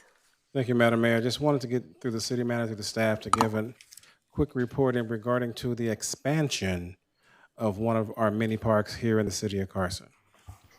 Thank you, Councilmember Hicks. Yes, for this particular item, I'll allow our Director of Community Services, Mr. Mike Whitaker, to provide that brief update for you. Thank you, Mr. City Manager. The Medicare Acquisition Only Grant Program is administered by the Los Angeles County Regional Park and Open Space District to meet the goals of the Natural Lands, Local Beaches, Water Conservation, and Protection Competition Grant Program, or the Regional Recreation Multi-Use Trails and Accessibility Competitive Grant Program. This endeavor prioritizes urgent acquisitions in high or very high need study areas, as well as trails, connections, and access, wildlife corridors, and critical habitat. On September the 27th, 2024, staff submitted a Measure A acquisition grant application with the assistance of Mr. James Nguyen, who did an exceptional job in putting this together with our department. The city was informed that his grant application was approved, and $1,430,000 was awarded towards this project. As detailed in the award letter and further in the master agreement, the city must fulfill numerous obligations in order to comply. So, Mayor and City Council, this is our site that we currently have at Friendship Mini Park.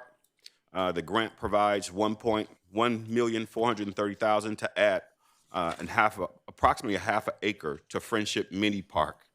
So that actual site will double in size, thereby nearly doubling its current footprint. To formally accept the grant and move this project forward, the City Council is asked to approve the master agreement that details the city's duties and responsibilities to comply with the grant's requirements. Additionally, resolution number 25-044 must also be approved to allocate the grant funds to the appropriate account number.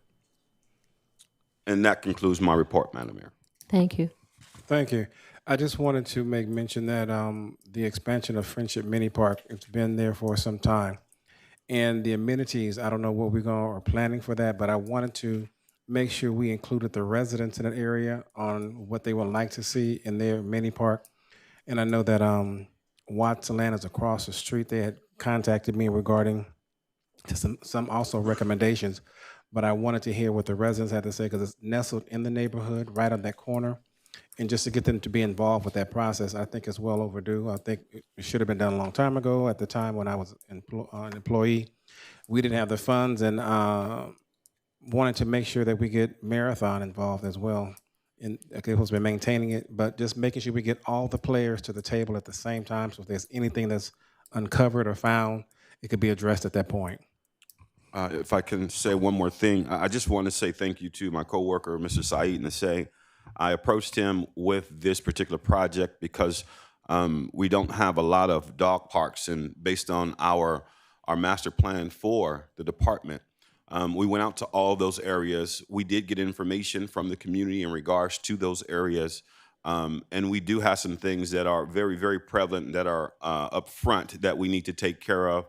Mostly looking for more spaces for dog parks so we can keep them off of the regular parks, number one, and also for additional pickleball courts in certain areas of the city. We'd like to put a dog park and a pickleball court in the areas in the city of Carson so that we can maximize the amenities that we have at each of the facilities in each district. And so I approached him, and within 30 days, Mr. Nasay turned everything back around and was able to assist me in getting this grant ready. So I definitely want to say thank you to Saeed for assisting with that particular project. Thank you. Any more questions? No, no more questions. I have one question. Mr. Through the city manager, director, the staff at Dolphin Park is overseeing this park. What's recreation and maintenance? Yes, ma'am. So they will be assigned to oversee, and they could possibly program out of there, like Walnut Mini Park also, some little light programs. That is correct. Okay, make sure they know. That is correct. Okay. With that, move staff's recommendation. Been moved and properly second. Any further discussion? Please cast your vote. What item was that? Mm-hmm. Yes. Oh. Motion carries. Next is a public hearing. Am I correct? Special item number 33. Yes. Item number 33 is a public hearing to consider potential amendment to the city subdivision ordinance, chapter 2 of article 9 of the Carson Municipal Code. Madam Clerk, was it properly posted? Thank you, Madam Mayor. The notice of public hearing has been given pursuant to the applicable law, including but not limited to the proof of timely publication received by me. The agenda posting requirements were met for the individuals and the organization. The posting affidavits are on file in my office, and we did not receive any written communication for this item. Okay, I'd like to move staff's recommendation. Oh, close the public hearing. Hearing none. Any deliberation from staff? Hearing none, I'd like to continue this item as recommended by our staff.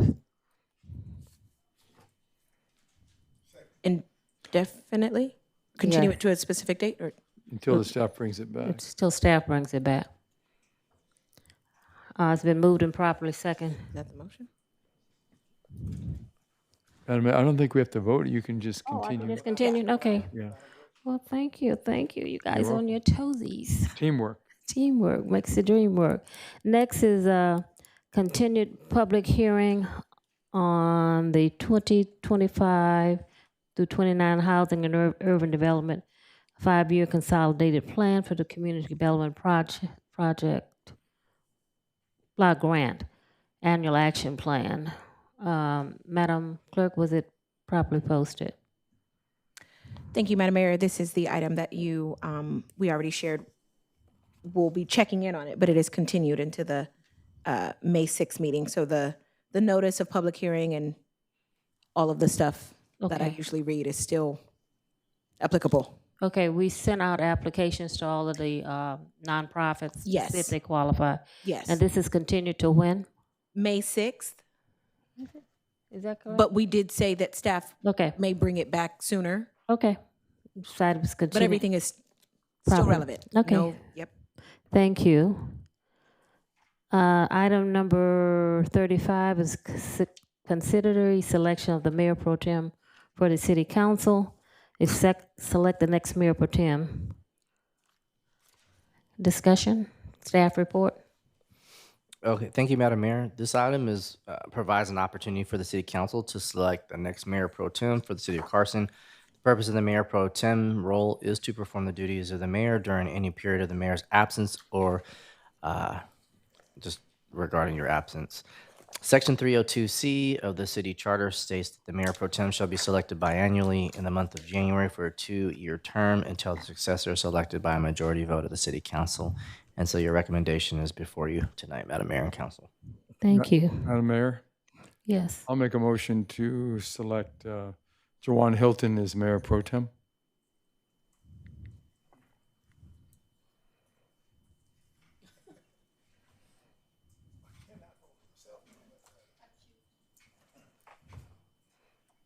Oh, you're cute.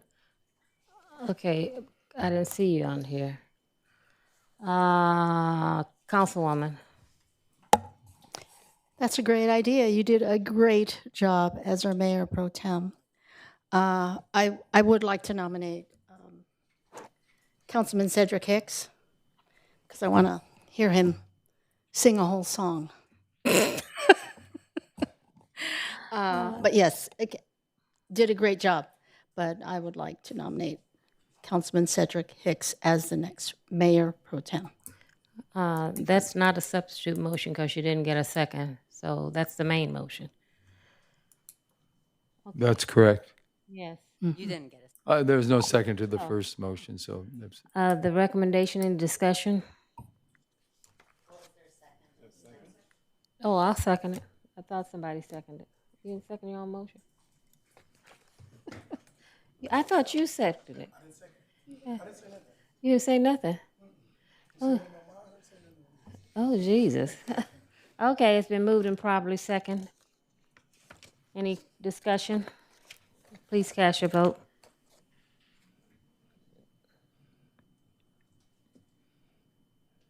not on the screen yet. There it is. Apologies.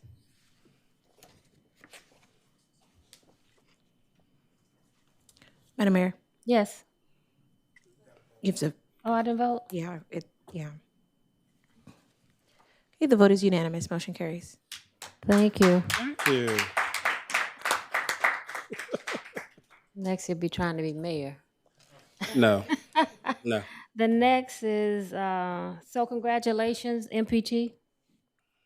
I want to congratulate Councilman Mayor Pro Tem Cedric Hicks. I appreciate it. It's been my joy to serve you as Mayor Pro Tem. I didn't want to second. I appreciate your confidence, Jim. We wanted you to keep it till you got it right. Just kidding. Just a joke. Just a joke, ladies and gentlemen. I thoroughly appreciate your confidence in me, but I wanted to make sure that we share the wealth a little bit, and Cedric deserves it. So, congratulations, Mayor Pro Tem. Congratulations, Councilman Hicks. Thank you. Thank you, Madam Mayor. Just want to say thanks to my colleagues for your confidence in me, and look forward to some changes coming in for the Mayor Pro Tem. Thank you. Stay tuned. Okay. Thank you. I want to thank my Mayor Pro Tem, former Mayor Pro Tem. I could call him at any time. I can't be here. He showed up, showed out. When I say I don't need to be present if I'm here, if you're here and I'm not here, start the meetings. Everybody hear me saying that they take it in literally, but one monkey shouldn't stop this show. We have a Mayor Pro Tem, and I'm very conscious of my residents' time. So when we say 5 o'clock is starting time, start the meeting. I'll catch up. And so I appreciate the fact that you were doing that. And I look for the same thing for Mayor Pro Tem Hicks. because we want to be at home before 2 in the morning. And we've been doing pretty good. So I just want to thank the entire council. You know, we start at 5 and we end promptly, and so I appreciate On time. what we do as a team. And I'm going to still be calling if I need something. He's on your Like I phone call call. everybody. Madam Mayor, Thank you. I just Yes. want to say to the Mayor Pro Tem Hilton, thank you for your years of service. You've been outstanding during the entire process.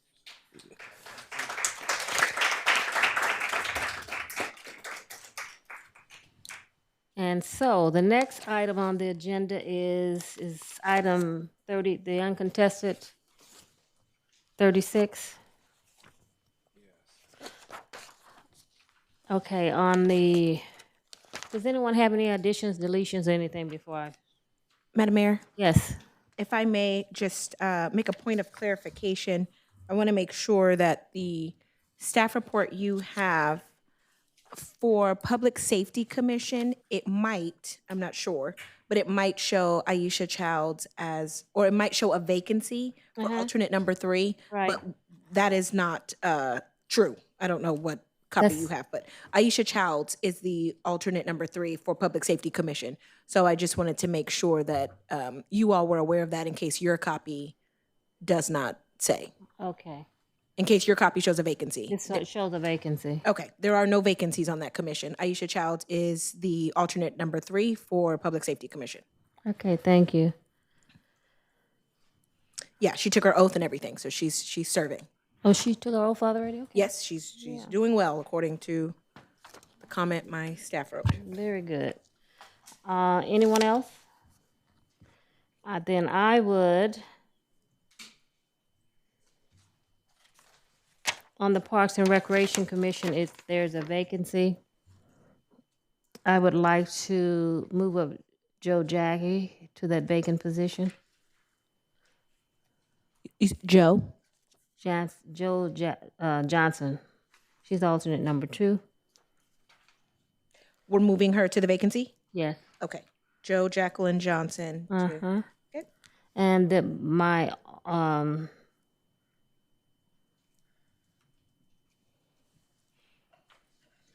seems like I got a call from someone. I think that's it. And that is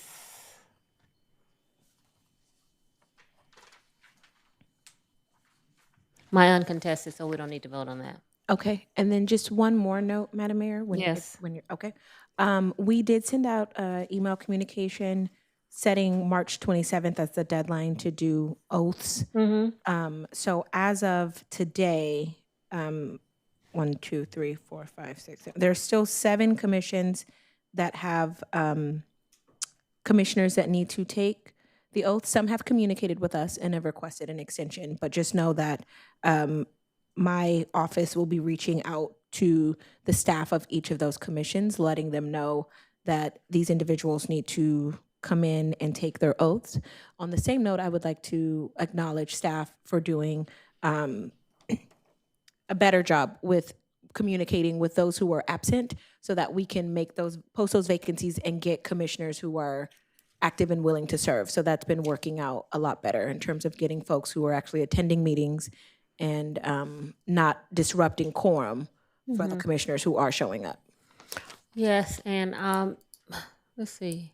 Wilson did call me. He needed an extension. Did he, on the public safety, did he reach out to you? Mike Wilson, he needed an extension. He couldn't make it. I told him. Yes, he's on my list of people. Yeah, he called me and said he needed, he'll be in this week though. Okay. To my colleagues that have vacancies,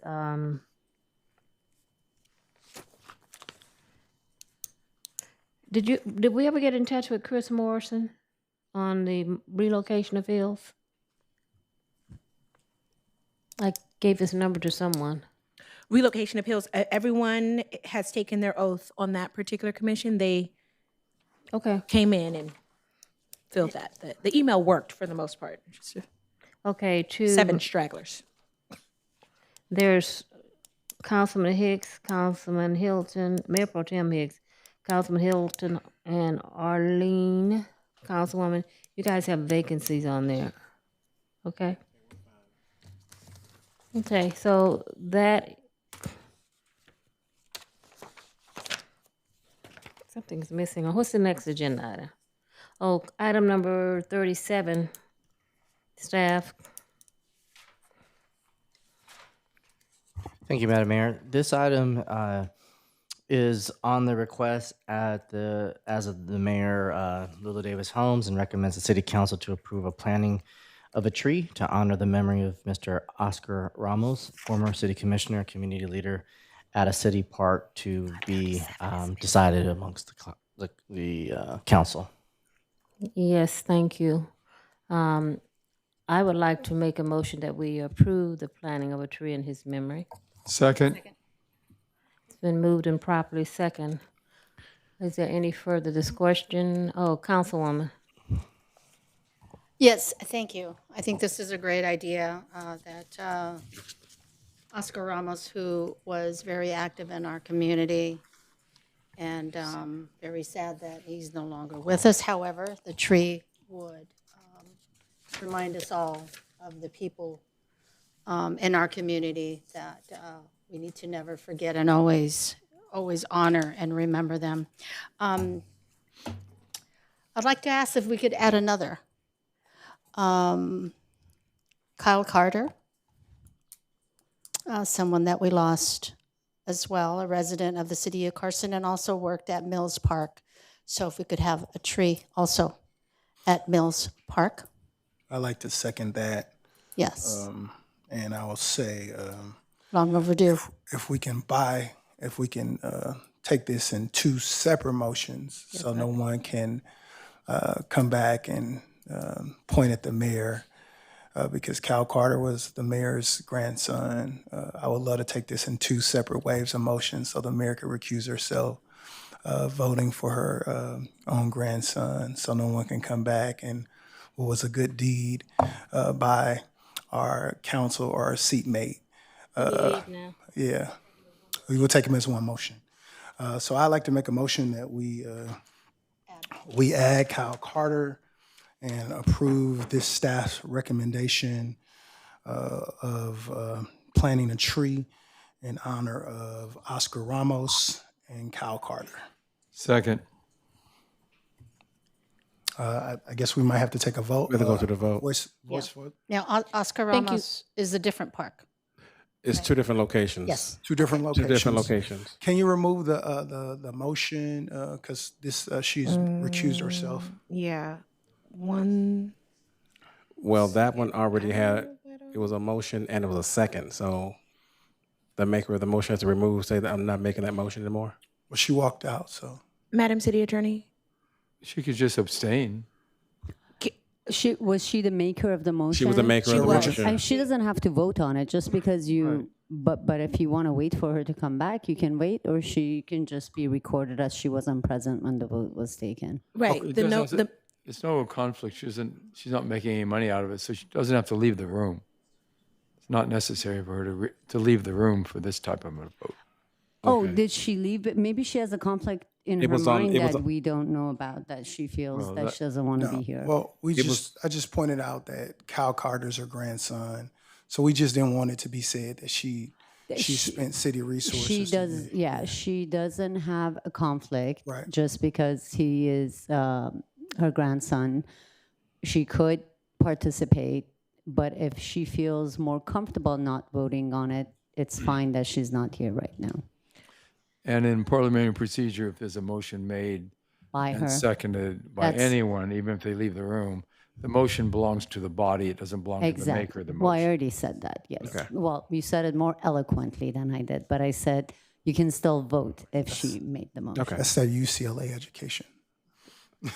So we can It's vote. the parliamentarian.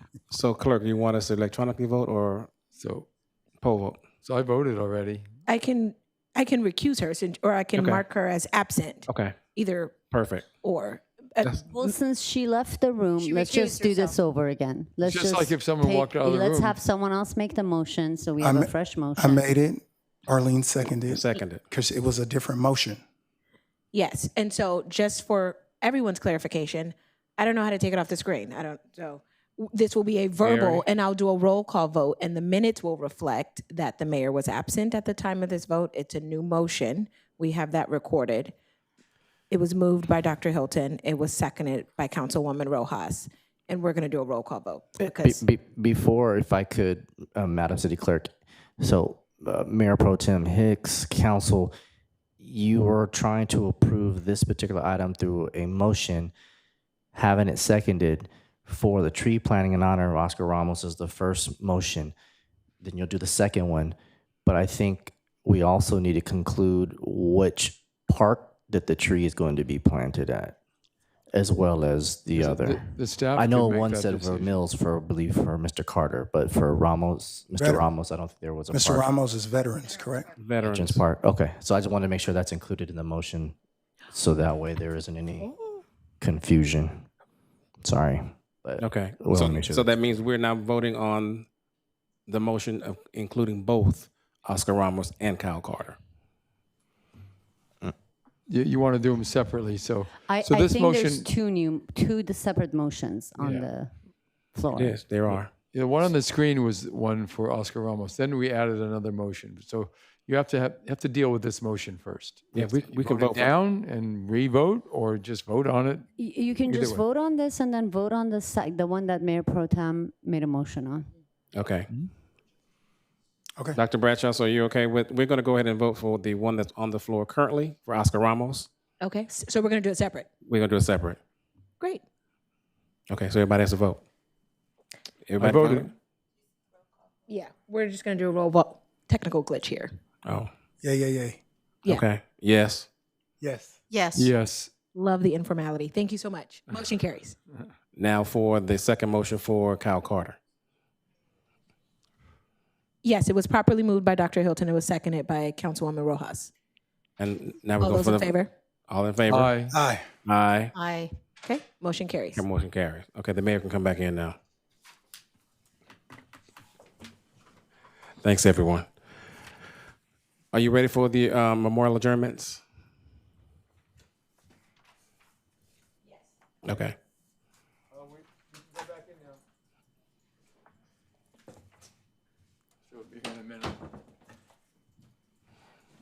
Keep the train moving, MPT. Oh, you're the Mayor Pro Tem, Cedric. Yes. Move forward. We're on memorial adjournments.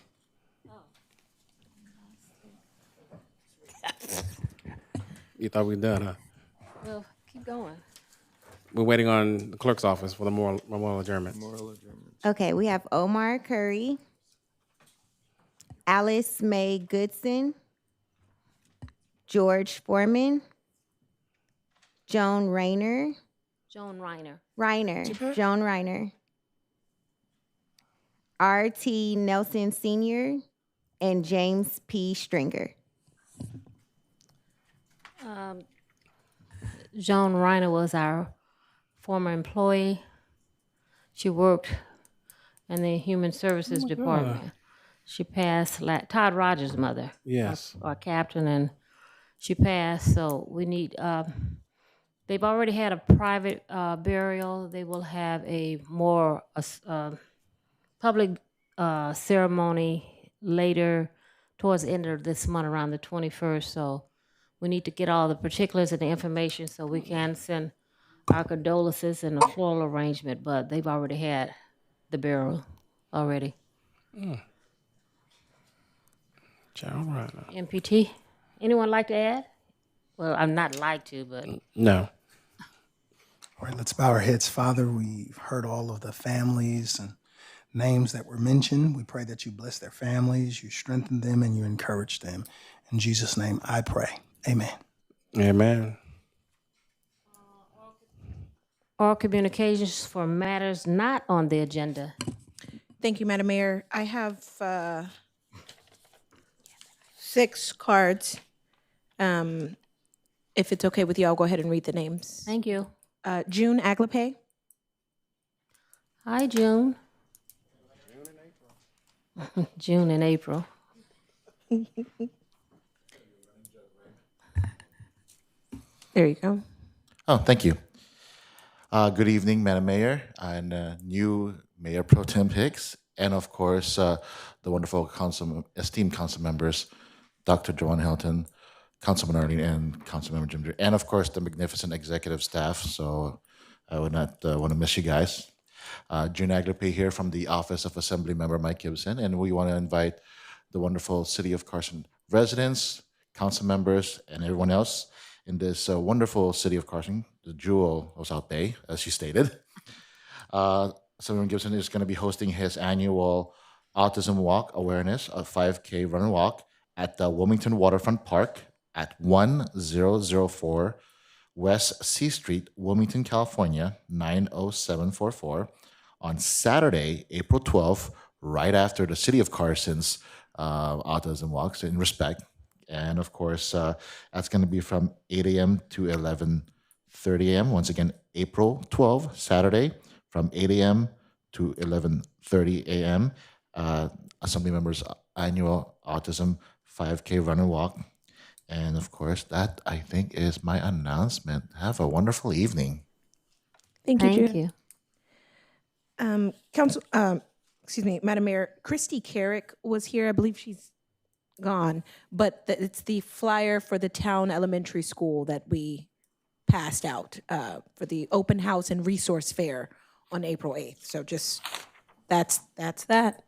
Okay. And then Paz is gone and already spoke during the photo opportunity. So last but certainly not least, Madam Mayor, is Brandy Lewin. Miss Brandy.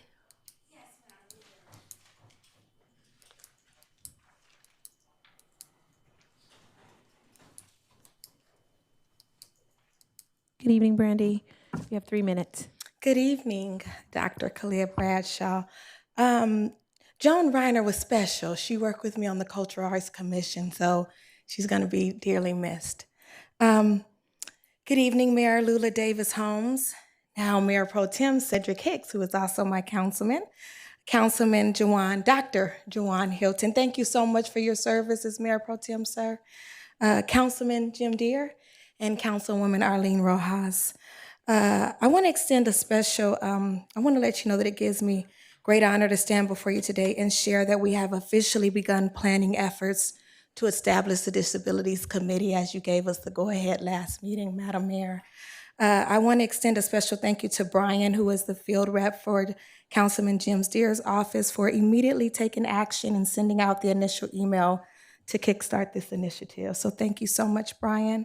We've scheduled our first meeting for April 10th at 6 p.m. on Zoom, where we will begin outlining our agenda, identifying necessary resources, and determining how we can best collaborate with you for your support. We also have the support of the Los Angeles County Commission on Aging and Disabilities, so they will be walking us through this process, which I'm really excited about. I would like to keep you updated regularly on our progress, ensuring both the council and the community remain informed about the work being done and the impact of your support in making this committee a reality.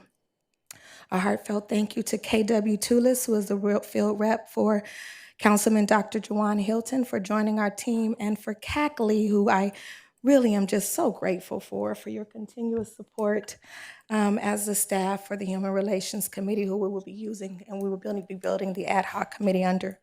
I also want to express my sincere gratitude to my partner in this effort, Luz Padua, who is not here with me this evening, but you guys see her often, so I appreciate the commitment to this work. So thank you so much. Secondly, I want to follow up on my windshield. I have not heard back from anybody. And when we last spoke, I was assured that this matter would be addressed, but I have not received any updates. So I would appreciate some clarity on where things stand and any next steps.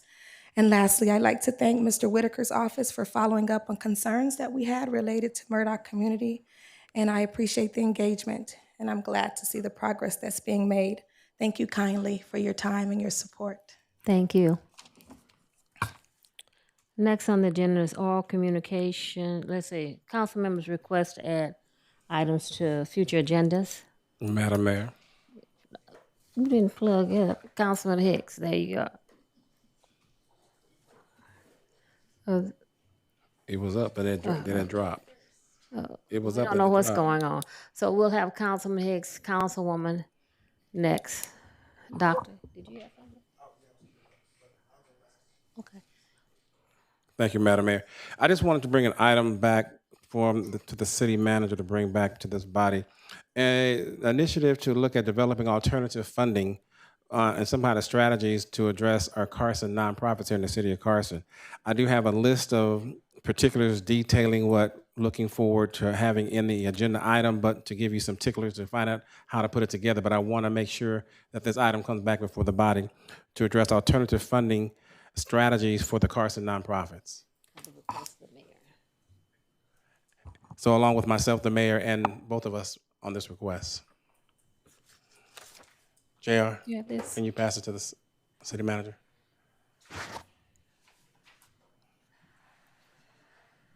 Just a brief outline. It's just brief. It's only 2 pages.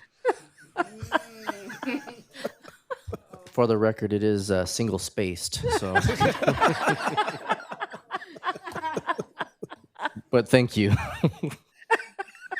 Just, you know, the roadmap. The roadmap. Councilwoman. Oh man, I have 4 pages. Sorry. No, I'd like city manager to prepare or develop a fireworks enforcement and education initiative. So this is a little bit different than what you're talking about here. So I'd like the city of Carson to develop and implement a fireworks enforcement and education initiative. Maybe you can come up with a better acronym for that. But public awareness, community engagement, enhanced enforcement measures, safe celebration alternatives, school and youth education programs.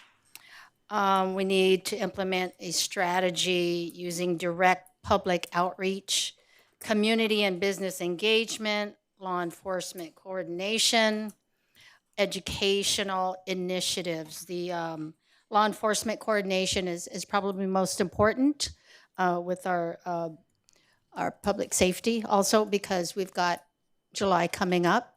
So since we've prohibited safe and sane, we need to really be proactive and get going on how law enforcement can implement their strategies this year, within the next couple months. So I do have a 4-page that I need to, but again, you could add to it, change it a little bit. And I think this is something that we need to do immediately. It's more of an education for the community for our upcoming July 4th. Okay, thank you. Mr. City Manager, I'll be working with the councilwoman on this and Cedric on the nonprofits, so we can schedule a meeting with you to kind of discuss these in more detail. Madam Mayor, I think we need to add LA County Sheriff's, the Carson Station on this one, because we need to do that sooner than later. And the fire department. Yes. And Councilwoman, we're meeting with Ralph Bonta coming up when? It's not Ralph Bonta. Yes. Yeah, Ralph Attorney Bonta. General Attorney Bonta. General. We are. Okay. In the next 2 weeks. 2 weeks, yes. Mr. City Manager, we'd like you to be in on that. Sure. No, that sounds good, Madam Mayor. And just That quick was jotting single here page. for the acronyms. I probably won't go with this one when you're talking about your fireworks, Councilwoman, because you said fireworks enforcement and initiative. I had, unfortunately, the word fear, so I probably won't use that, which is fireworks enforcement and reconnaissance. But we will come up with a better acronym to Educational. Yes, or- ma'am. Yeah. Yes. Okay. Something for the youth. Less evasive. Friendly, evasive. yes. Yes. Yeah, we'll come up with something a little more. Family friendly. MPT. Councilman, I I wanted to invite all of you to our next Tuesday, April 8th, 2025, at Stevenson Park, a town hall meeting for District 1 from 6:30 p.m. to 8 p.m. We'll be at Stevenson Park at 17400 Lysander Drive. So I want to see District 1 residents at Stevenson Park, and I believe the mayor is going to go on tour with me. She's going to be a special guest. So we have invited guests, Parks and Recreation, Public Safety, Carson Sheriffs, and the Public Works. And I'm going to be on tour, so I'm going to slide over to District 4 too on April 17th at 6:30. There's a portion of my district that kind of butts Delamo Park, and those residents said that Stevenson Park is a little far for them. So I'm going to come to Delamo Park and hang out with Councilwoman Rojas. So we'll be 1 and 4 together. So I look forward to seeing you on April 17th, 2025 as well for a town hall meeting. And then if you are not busy on April 26th from 1 to 9 p.m., the Merv Dimely Institute is having their annual Dimely International Jazz and Arts Festival. And this is to raise money for the Dimely Fellows. And this is a think tank that takes young people around the country.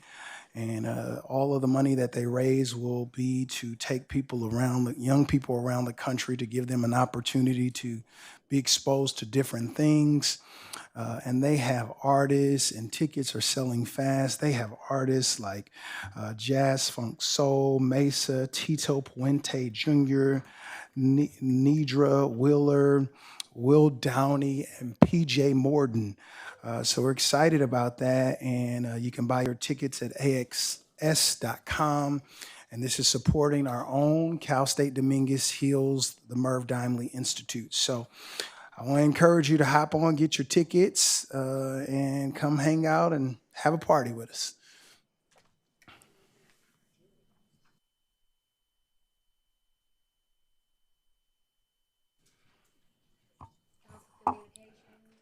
Yes, madam. I forgot to finish my announcements when I did that initiative. On the I'm doing a food giveaway. It will be at Callis Park on the 18th, Friday the 18th, from 9 a.m. to 11 a.m. at Callis Park.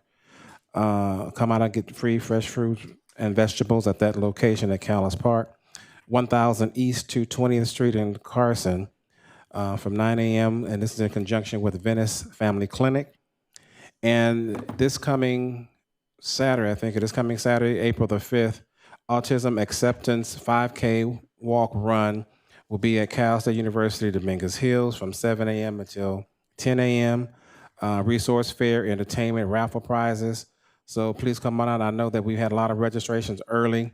I know last year we had about 500 people in attendance, so I'm sure it gets bigger and bigger every year.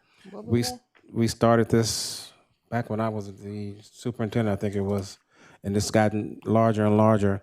But it's going to be on April the 5th at Cal State University, Dominguez Hills from 7 until 10 a.m. Thanks to the staff. Councilman Deere, anything?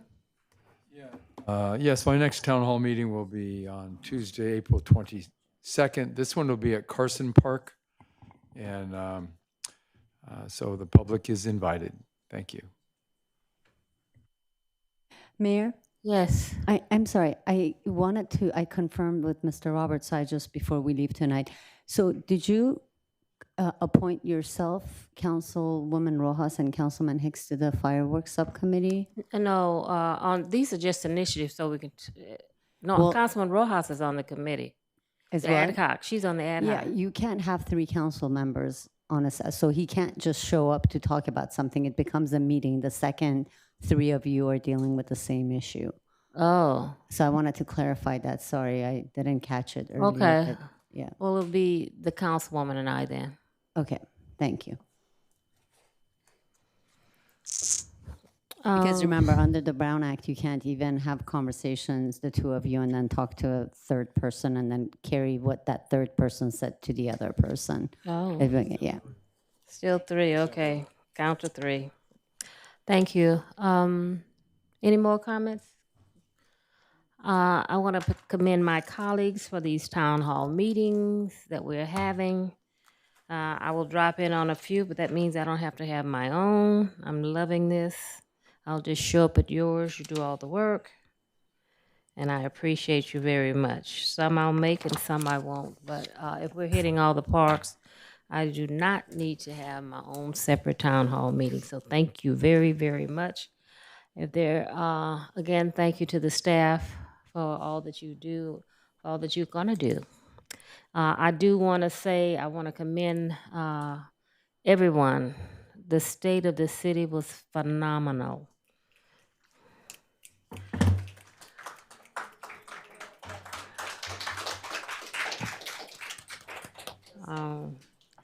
And it was, I just, Mr. City Manager, to all the directors that came out, you guys, as they say, you guys rocked. It was just, CNN is all, CNN is everywhere. We've had people say, how do I tune into CNN now? How do I tune to Carson News Network? I mean, it was just nice. The only thing that I had was the synchronizing of me talking was kind of off. But Dr. Kalia Bradshaw, my news reporter in the field, oh my God. You guys were just awesome. I like the new T-shirts that you're wearing with our logo on them, the Jewel of the South Bay.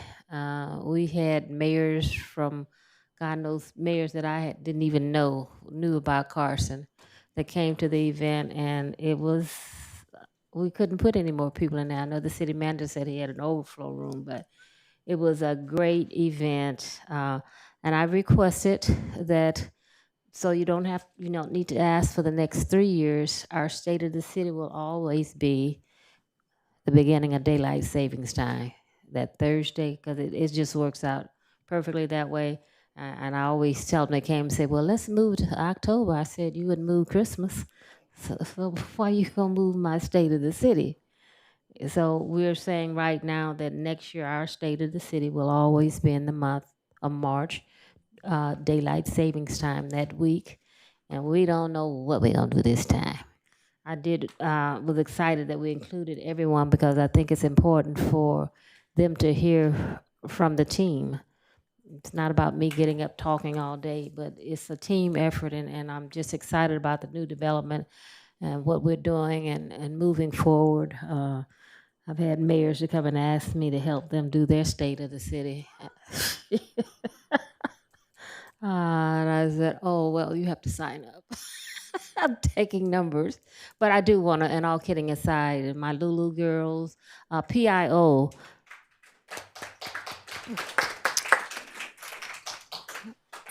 you guys just are awesome. All of the staff that worked on it, I did not mention, and I think we need to be mindful that PIO was not mentioned as a thank you, and I never would do anything not to recognize what they've done, because they did a lot of the ordering of everything that was in the gift bag and the artwork and the flyer, the historical book, Mr. City Manager. Oh my God.